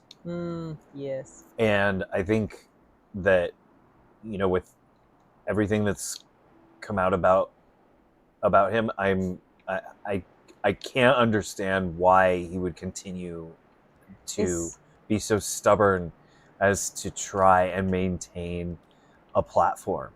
Is he still on his like extended vacation, or is he trying to stream again? Now, I think he's trying to stream again, but I think he was trying to stream on like Kick or something like that. Oh, gotcha. But I don't know. Yeah, I've been hearing because that, the growing of streaming on Kick. I don't know. I've never. I don't really know anything about Kick. Yeah. I think that. I mean, I'm going to be honest, I don't have a lot of experience watching his content because I was never the target audience. Just to be fair, in my opinion. But what I have seen and like preparing for this and stuff like that, like I feel like overarchingly there's a lot of kind of covert manosphere phrasing and just general kind of questionable behavior when it comes to like talking to audiences. And I mean, obviously the allegations or whatever they may or may not be, I don't know specifically, and I don't want to overstep there. I mean, he was I think he was talking with a minor. Allegedly, and it was not it was inappropriate conversation. Gotcha. I think that's what we can say. Okay. Fair. I mean, you know, I want to cover our ass too. Sorry. Just to be blunt. But yeah, I mean, I think that it's important to recognize the like abuse of power there, and like there have been other over the last year or so, I feel like there's been quite a few really large creators that have younger audiences or minors in their audiences that have been being called out for this really problematic, like, exploitative behavior. And I'm trying to pick my words for the sake of the, YouTube overlords. it's in their personality and how they portray that, like, the attitude that they bring. I mean, you could tell in his name, it's Dr. Disrespect, right? I mean, like, that's one of the things that kept me from ever having interest in, really knowing much about his content, to be totally fair. But I just thought it was a character, I thought he was just too. doing like a bit. Yeah. And I for the most part he was, but that doesn't change what happened. But I mean, at what point is the, like, I don't know. Yeah, I'm a asshole and I know it. Like, personality type not really attractive anymore. Like, I don't mean that in like a, like, in the social context attractive. Like, why are people still a fan of that behavior? Because these people don't seem to know where the limit is, and by exploiting that fact, they're like pushing their fans into this realm of just believing what they, because we know that's a thing that people will fall for. Yeah. Unfortunately, it's not everyone, but it's people that are particularly vulnerable, that don't really have a community.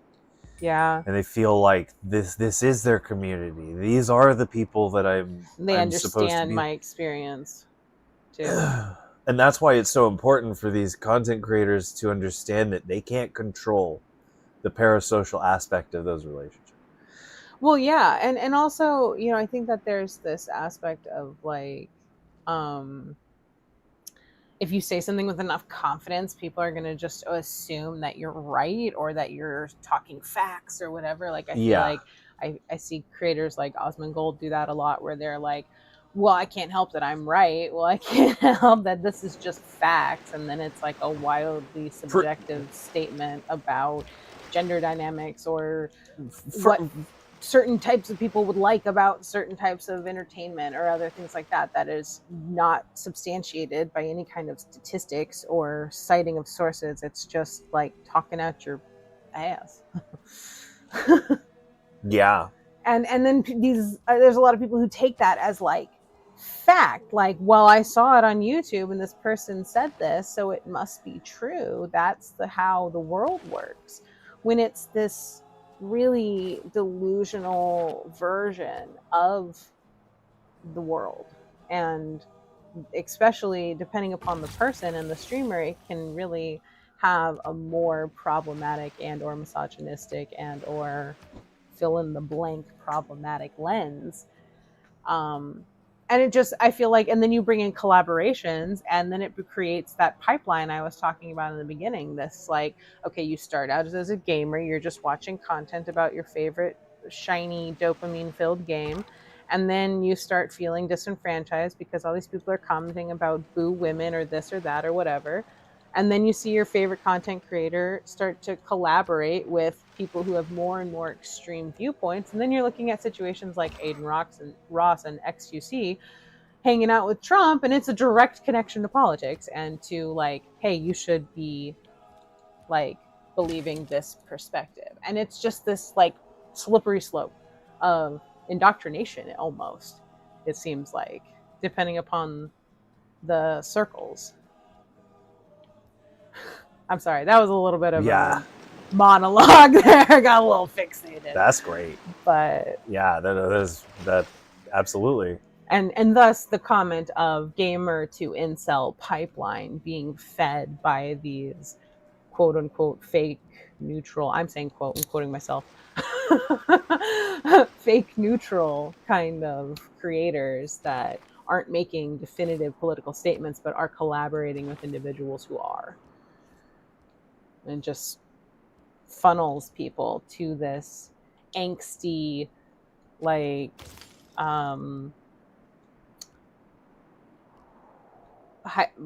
radicalized communities.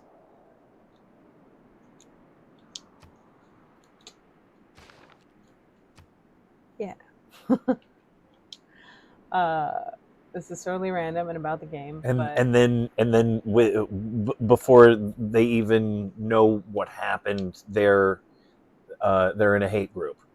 well, yeah, or they're making jokes that you would find in those communities. Like that's what usually comedy I have found is one of, and I don't mean comedy in the industry sense. I mean comedy in like the personal humor sense. Right.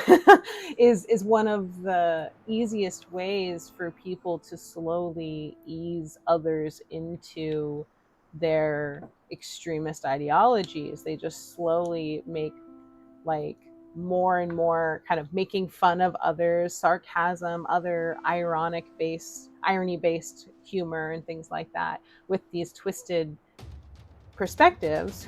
And then you slowly radicalize the limits. Just like any coercive situation, you're slowly increasing the intensity, right? And then suddenly you turn around, you're like, how did I get in this cult of hatred or whatever? And maybe you don't believe that you started out actually believing that extreme of a perspective, and maybe you didn't. So people can justify, well, I don't believe this or that, when they're behaving as if they do. And I might be being a little dramatic with my phrasing, but it's part of the deny and blame cycle of like not even admitting to what is happening right in front of them. Yeah. Well, I also think it's kind of like a little bit of a broad social version of like the concept of that Darbo concept, which is like deny, reverse, victim and offender, I think, or something like that. And it's this idea that, but it's a really subtle version of that where they already set up the narrative of being attacked. I mean, I feel like we can see that even in, what was that Osmond Gold title from the other day? They don't want me to exist. Like that's a dramatic statement that's pretty clickbaity and other things like that. And that sets up this narrative in your audience that there's people out to get him. Well, it also falls into that sort of like cancel culture, and then cancel culture is also associated with very leftist views. When realistically, a lot of it is tied to like accountability and not behaving in a toxic, like exploitative manner. Well, because one of the biggest proponents of that dialogue was someone that was in power, Trump. Yeah. And like men that are already vulnerable to being preyed upon don't have the foresight to see that they're being manipulated, or they have money and are okay with that because they also want to get away with some stuff that they shouldn't be getting away with. Yeah, it's kind of hard not to, like, you want to give the benefit of the doubt and assume people are maybe being like ignorant or arrogant or any number of like maybe unintentionally promoting these things. But realistically, at a certain point, like, how much do you profit from a thing before you get called out for supporting that thing? I don't know. I think that there's a certain point where, depending upon the demographic of the person too, like they kind of just want to show their true colors and believe what they want to believe and take down whoever wants to believe in them with them. I don't know. Maybe it's dramatic, but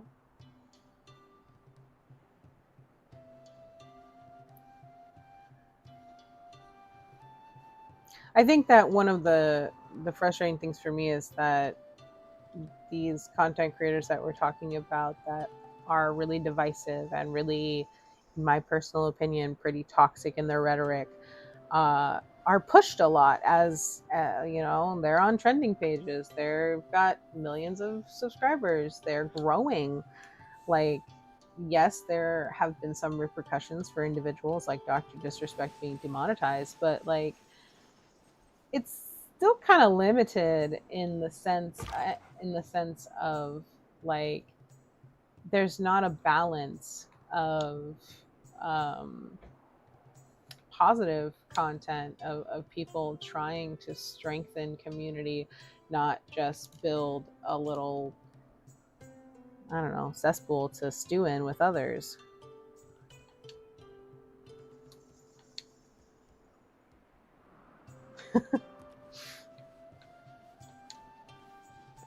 People like to complain Yeah, that too. rather than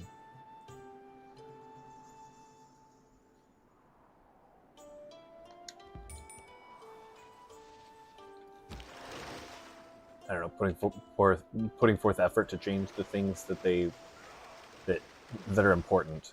And I think that what is important is pretty shallow in the minds of some of these people, because it's, I don't know, they haven't had the chance to see something greater beyond themselves. Yeah. Um, Or they benefit from the narrative. yeah, I mean, if you make tons of money putting out content that reiterates rhetoric that's basically just gasoline on a fire that's already raging. Well, especially when, I think that there's been a lot of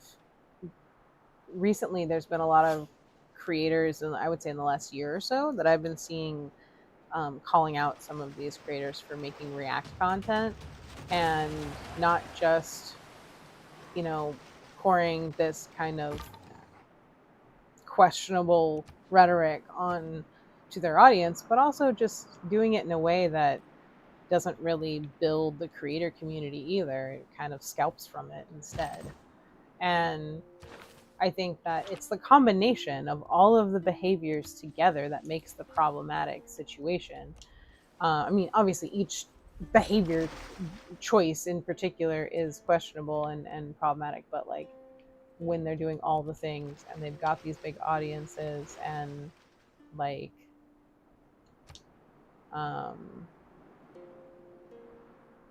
sorry, I'm moving a lot of pieces around. Give me a second. Yeah, I kind of spaced out what I was actually doing in the game, and I just kind of autopiloted my turn while we were talking.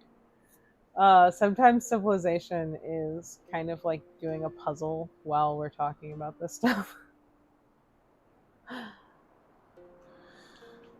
In 2 turns, I'll have a harbor, which will give me a boost for the era.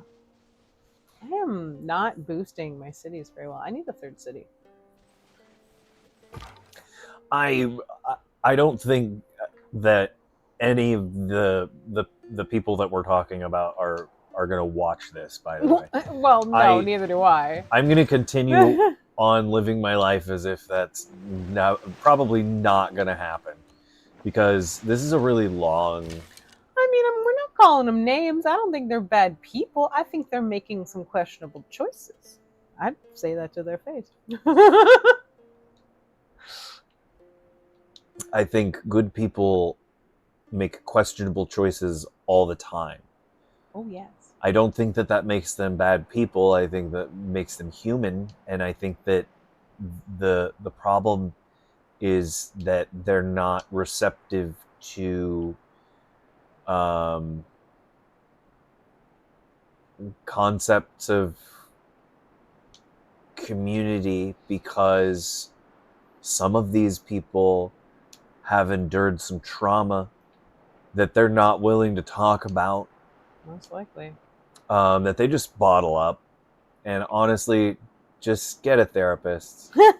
Don't take it out on your audience. Stop. Get some help. Seriously, just talk with someone that's not going to judge you for that, because the problem is, if these people have trauma and then they have trauma around sharing because they shared with a guy that then turned around and made fun of them for that, or just said, I don't want to hear that, or any number of stereotyped rhetorics that we see in the comment section of this content that we're talking about. The wrong thing. Yeah. Well, it's invalidating, right? Yeah.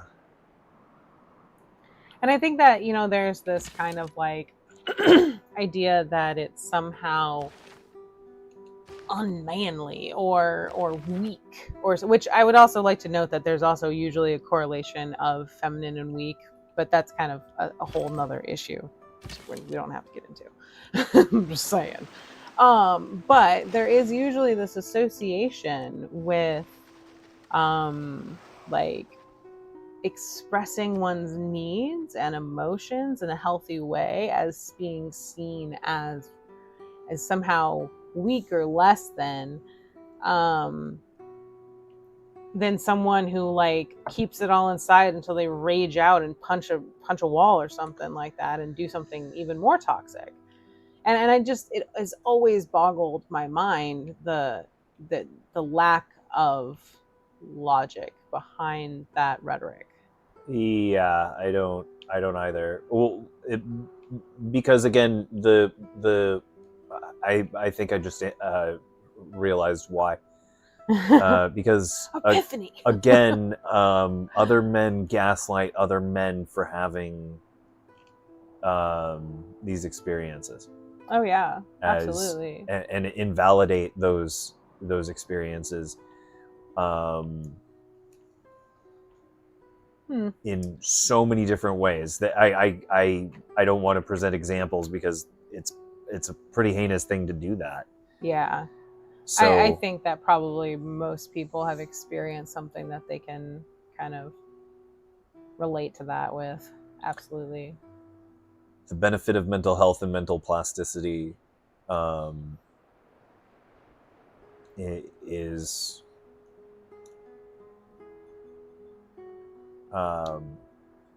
exponential. Like, yeah, some people talk about gains as being super important.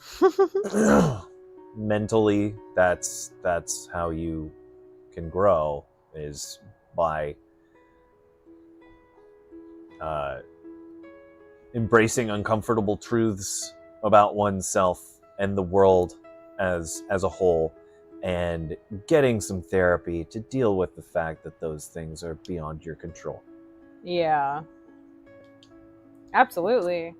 And using the power that you do have for good and growth and positivity, not spreading messages of hate. And I think that's... Or even just messages of belittlement. Yeah. Right? Like, I mean, look at just the humor that some of these people decide to engage in. It can be extremely, like, dehumanizing. Especially depending upon the subgroup that they're making humor about. Ooh, I just became the suzerain for Villainous. Nice. Yeah. I'm gonna get a harbor next turn. Wow, already? Mm-hmm. Wow.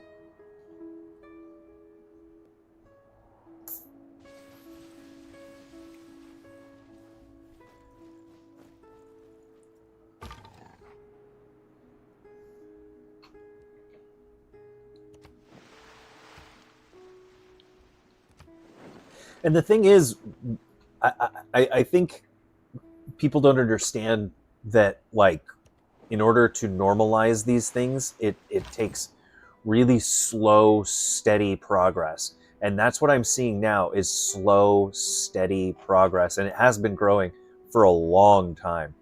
And maybe it's just becoming apparent to some people now, or maybe down the road it becomes more obvious to people.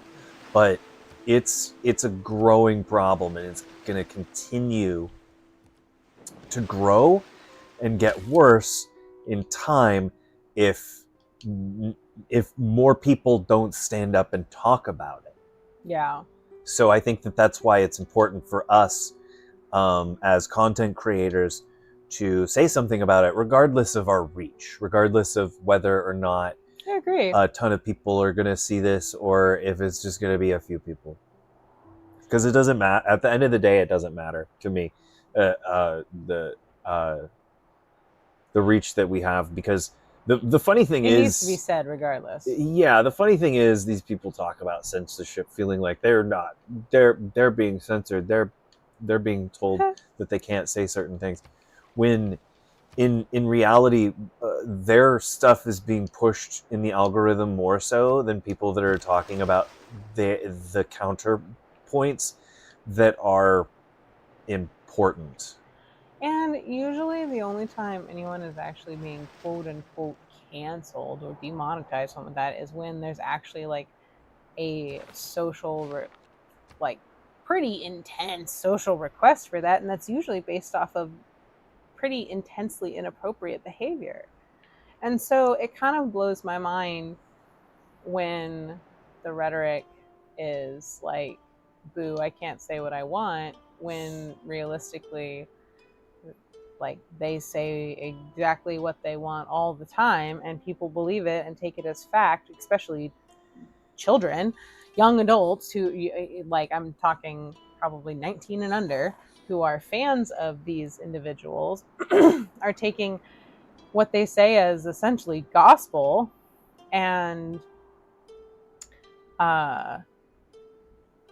falling down this rabbit hole while they're sitting there going, oh, I'm not that popular. And I don't know. I think that it's pretty egregious sometimes, depending upon what's being said. I mean, I can say that and it's true. Huh. Right now. I can say that and it's true right now. I'm not a famous person. Like, I don't have a big following. I this is a small channel. Well, yeah, we're under just 2K. We're just regular people. They're under 3 million. Those are also, they're also not. business owners. Yeah.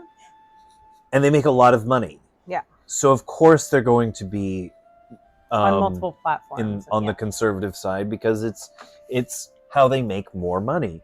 The Republican Party is the party of business. Generally speaking, yeah. I think that it's a little fractured right now, but that might be a topic for another stream. yeah, that could be. It could be. Yeah, let us know in the chat if you want to talk about that on the stream. Yeah, I have a lot of mixed feeling. I feel like every 3 to 5 business days we're hearing about another creator that's done something questionable, heinous, or otherwise just generally ethically questionable in the last like 5 years. And I'm like, time why? It takes for a package to be delivered. Yeah, exactly. Brought to you by UPS. Your dignity. Sorry. So I don't know, like, it's not just the gaming and streaming communities that have questionable choices being made by their creators. I just want to make a note of that. Like, we see that it is a overarching issue of people behaving in questionable manners when they have an audience, being unaware or intentionally neglectful of the fact that they have an influence and a power over people, especially young people who are usually pretty vulnerable and could be in exponentially vulnerable cases depending upon their particular intersectionality. And I think that I know some of these creators would probably roll their eyes at me for even using the word intersectionality. We could sound it out. Intersectionality. Sorry, I just want to be annoying. Uh, but I think that it is an overarching attitude, right? Like, do you want to be aware of other people's needs as an individual? Do you want to be the type of, I don't know, friend, employer, employee, coworker, whatever, that's aware of the people that they spend time with in a mindful manner? And I'm not saying, everyone has to be a people pleaser. Obviously, that's not healthy. But, being aware of other people's needs is not inherently, and needs include mental health, well-being, etc. Does not inherently mean that, you're like caving to them or letting them walk all over you or anything like that, as long as you're, also being a good person. And like, I think that there's so much exaggeration and catastrophizing of like anything that requires any emotional intelligence. Like, what? You want me to be mindful of myself? Oh, clutch the pearls. Headphones, whatever. I don't know. Maybe I'm just kind of monologuing now, but there was a point in there somewhere, I swear.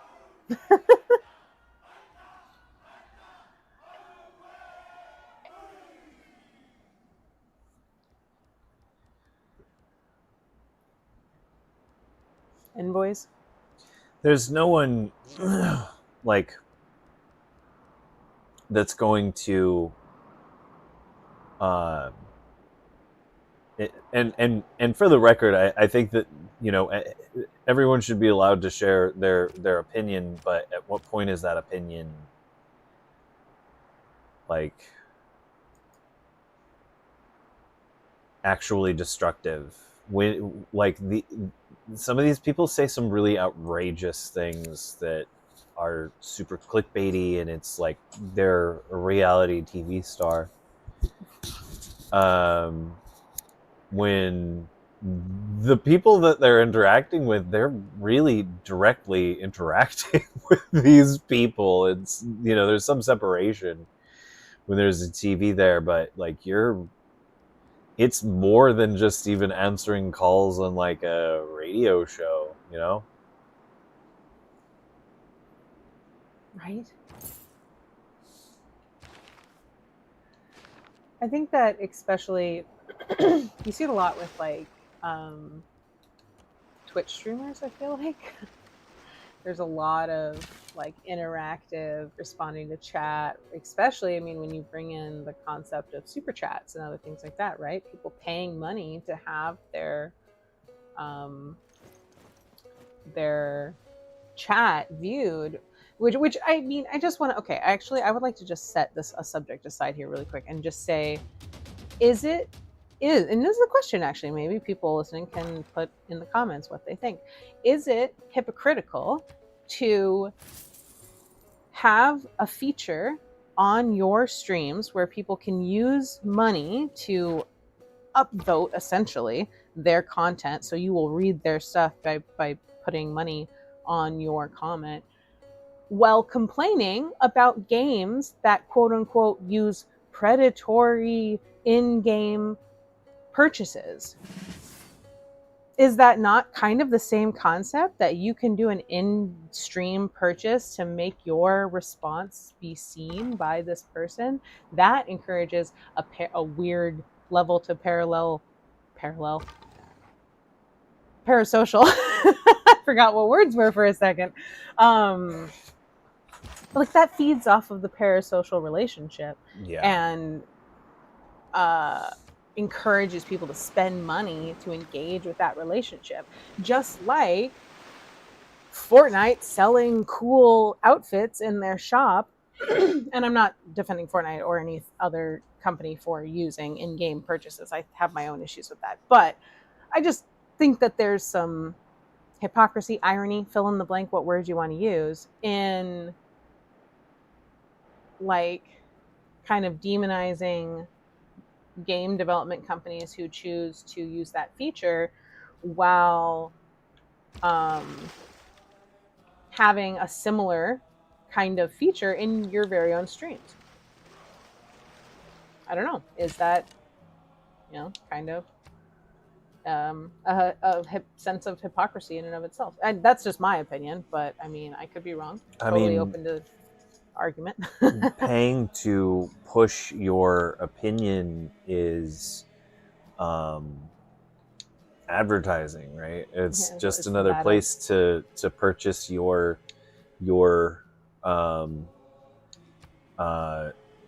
statement, and having someone then read it live on air somewhere makes it more true to people, because the thing with psychology is that it's a placebo effect. You say something enough times, it becomes the truth. Well, especially if that person is really, in your opinion, really famous and is reading your thing on stream and then is agreeing with your statement. And no matter how out there the statement may be, then that reinforces to other people who are thinking similar things, oh, well, then they would probably agree with this other opinion that I have. And I just think it's this very slippery slope, like kind of like what we were talking about before with the like manosphere rhetoric of kind of feeding on people's need for community while kind of charging them for engagement, whether that be through social currency of humiliation or other things like that, or through actual currency like super chats. And really, I don't really necessarily have a problem with super chats per se. It's the idea that the same person who would have super chats on their platforms would also complain about in-game purchases or other things like that, which I feel like I've heard across a lot of different things as like being a downside to games that have that aspect to them, which I'm not taking a stance on whether or not I like in-game purchases on games. It's the hypocrisy of the statement for me. Yeah. By the way, just to clarify. Absolutely. Like the hypocrisy of I know how sound bites work. The reaction to the most desired job in the United States being a streamer. Mm-hmm. And that's something to be laughed at when you are a content creator / streamer. That's weird. Yeah. And then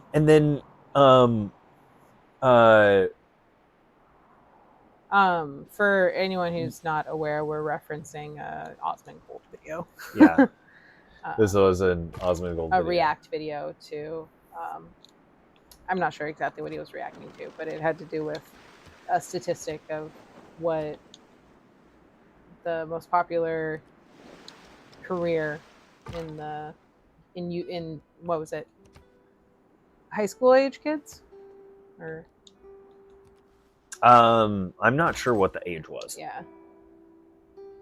Kids in China, the most desired job is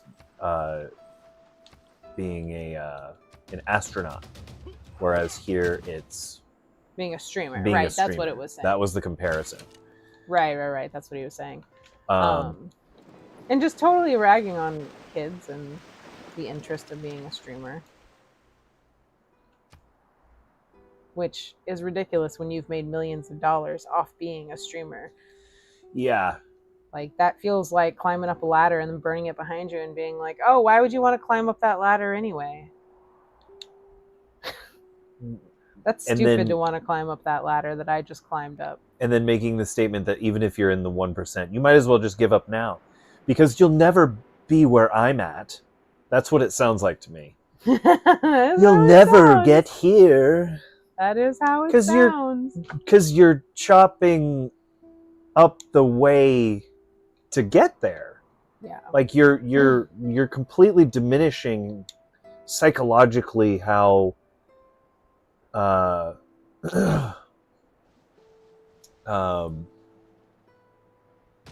because you could build people up, Yeah. but instead to diminish and to God, that guy must be a nightmare to work with.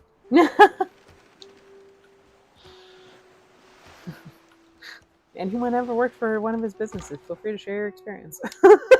Just gonna throw that out there. Because why not? Oh, I can't go any further on that pathway because there's a civilization borders. I've got to go back. Sorry, I got distracted by the game we're actually trying to play. Unless it's just an act, in which case it's kind of grifting. I mean, yeah, that is a question. It is a question. Yes, it is. And all of this is just speculation. Absolutely. It's just our opinions. Feel free to do your own research. Formulate your own opinions. We encourage this. Just for the record. I don't know. I think that Again, I am living with the expectation that none of these people are gonna watch this, sure. listen to this, or even get this far if they do. Well, absolutely. I think that, I guess my hope, since we're still kind of new at this, is that we can create a little bit of a different community that is a space where people can enjoy gaming and enjoy each other's time and perspectives and all that kind of stuff. I don't know, maybe that's a little sentimental of me, but I think one of the biggest things that we're missing in this day and age in experience is community as a whole. Yes. The reason why I think that these viewpoints are starting to fester is because people are too separated. Yeah. You need to interact with people of other viewpoints in order to really gain some perspective. Because if you just live within your tiny little bubble, then you're not going to improve as a person in terms of understanding, in terms of how you could view the world. Yeah. And how much better you can leave the world as a person. Well, and also, doesn't that also wow, good sentence. Isn't there some aspect of like self-fulfillment that comes from that too? Like, it's okay to enjoy helping others. There can be some like self-growth that comes from wanting to make a better space, where other people can also enjoy things that you've enjoyed, or people can share what they feel they need to share and be heard and all those different things, and have, like, people can have whatever politics or perspectives that they have. If these streamers want to personally have those viewpoints, I couldn't really care less like what they on a daily basis feel about themselves or the world. It's when you start using those perspectives to behave in a way that puts your audience or other people's audiences in jeopardy, or just the world in jeopardy, kind of, in my personal opinion, with the next couple of months. And I think that, when you start to kind of preach your perspective to others while crapping on anyone who tries to do better, belittling those who care about anything in some cases. I think it just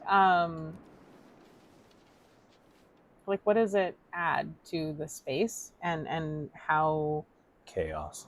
chaos. That's Like what I'm it saying, adds like, to I'm the not trying to space. say they can't have their perspectives. Like, that's fine. Believe what you want to believe, but when you're using it to manipulate people, it starts to get a little questionable. Like, why shouldn't people say something? Right? You got a million people that are telling you you're right. One person telling you you're wrong shouldn't matter, right? Yeah, if you're memeing, like, if Unless it's a sensitive subject. and if you're just making a joke, then make it more clear that it's a joke.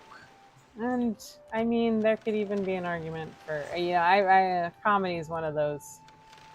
Comedy is subjective, and everyone makes jokes for different reasons, kind of thing. I don't really want to touch on because, but I am never personally going to be a fan of comedy that belittles others.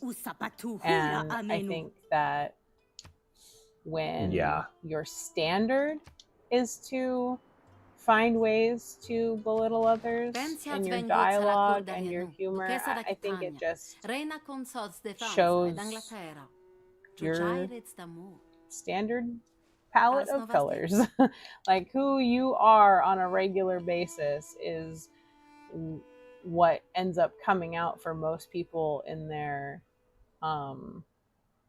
humor, especially unless they're trying intentionally to shock people, which I guess is totally possible.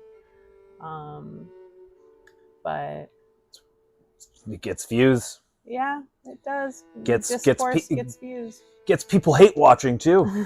Yeah, that's true. And I mean, some of this is what's that line from Pirates of the Caribbean? Where he's like, "You're the worst pirate I've ever heard of." Ah, but you have heard of me. Like, there's some of that. Like, no publicity is bad. Are we comparing Osmongold to Jack Sparrow? No, he will never be that cool. Jack Sparrow is his own version of problematic, sure, but he tried to make the right choices at times. Osmongold likes to watch the world burn, it seems like. In my personal opinion, allegedly. Whatever. Just, saying. Maybe I'm biased, but I'm just saying. I'll acknowledge my bias. I think it's fair. Oh, did you meet another civilization? Yeah. Nice. Eleonora of Aquitaine. Eleonora. Is that how they said it? I don't know. I am trying to get the suzerainship of this city-state so that way I can move my scout past this landmass. I have been stuck on this peninsula for what in in-game years is like 300 years. Oh no. Just moving around in a big old circle. They've formed their own society. Except that we can't get a city up there because this I can't go over the water yet. They've become hill people. This is a big turn. 1 second. I finished the Hanging Gardens. Hey, can you see Amsterdam? Is that possible for you to see on your map? I'd love for you to show the stream my Hanging Gardens. If you can't see it yet, then let's see here. There was a prompt just now. Hang on. Cool. Let me see if I can find it. It's in Amsterdam. Yeah. I don't think it's uncovered on my screen. Oh, dang it. We'll come visit it soon. Okay. Hanging Gardens. Yeah, I think you saw the other. I think you found Rotterdam. Oh yeah, it's not uncovered. It's on the other side of the city. Wow, that It was literally like right next to it. It cuts off. Dang it. That's funny. Oh, I've got to pick what to build here now. Dang it. Ooh, I know. I'm gonna put that on the way in. I don't know what to build next. Where Should I? is it? No, I Here, don't have a high maybe? enough population. Rapa Nui. Wow, I can build a builder in 10 turns. I'm gonna do that. Even though I actually just found a builder, that's probably kind of dumb. But I can't get them past this weird roadblock, so.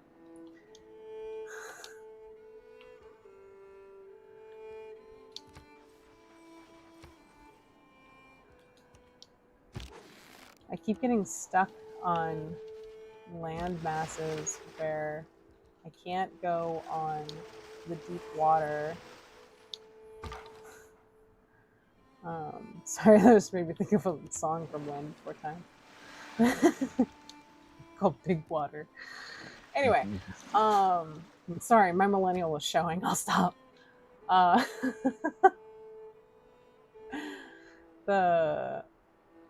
can't go on the deeper ocean tiles until I discover cartography.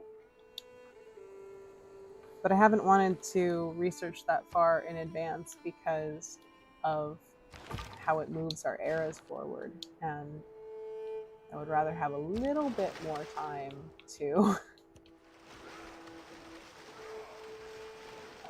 explore things. Plus, cartography is like, oh my god, it's probably like 100-something turns away. Yeah, 115 turns away. That's ridiculous.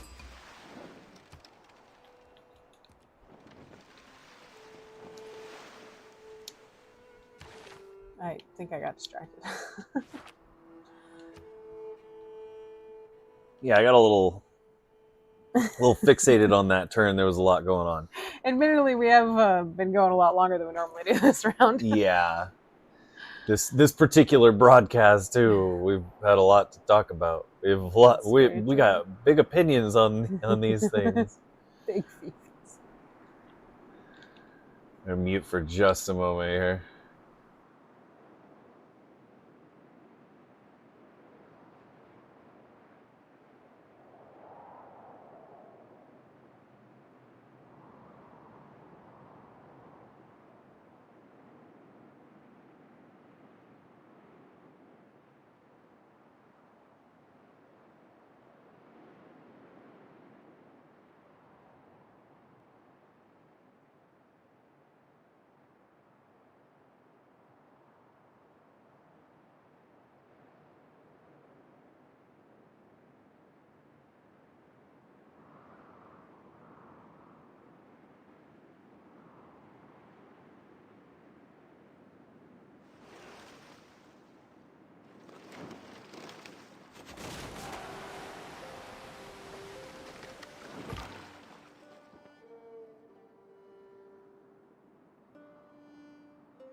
Oh, there's so much more that we could say about this topic, but at this point, I think we've both reached a threshold of the uh, the garbage. I think we're gonna take a break, and hopefully return sooner than last time. Yes. However, I think that you should unmute your mic and repeat that because you said it all through my mic. Oh.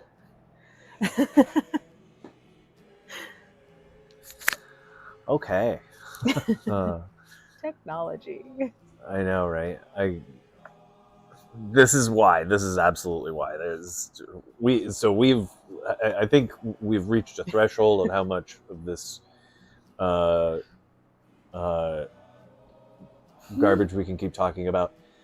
But just want to say thank you all so much for watching. Thank you for sharing all of your opinions. If you have more opinions to share, you're welcome to after this stream is over. Share them in the comments. Yeah, share them. We will check them before the next stream. Absolutely. And with that, have a great day and stay safe. Have a good one.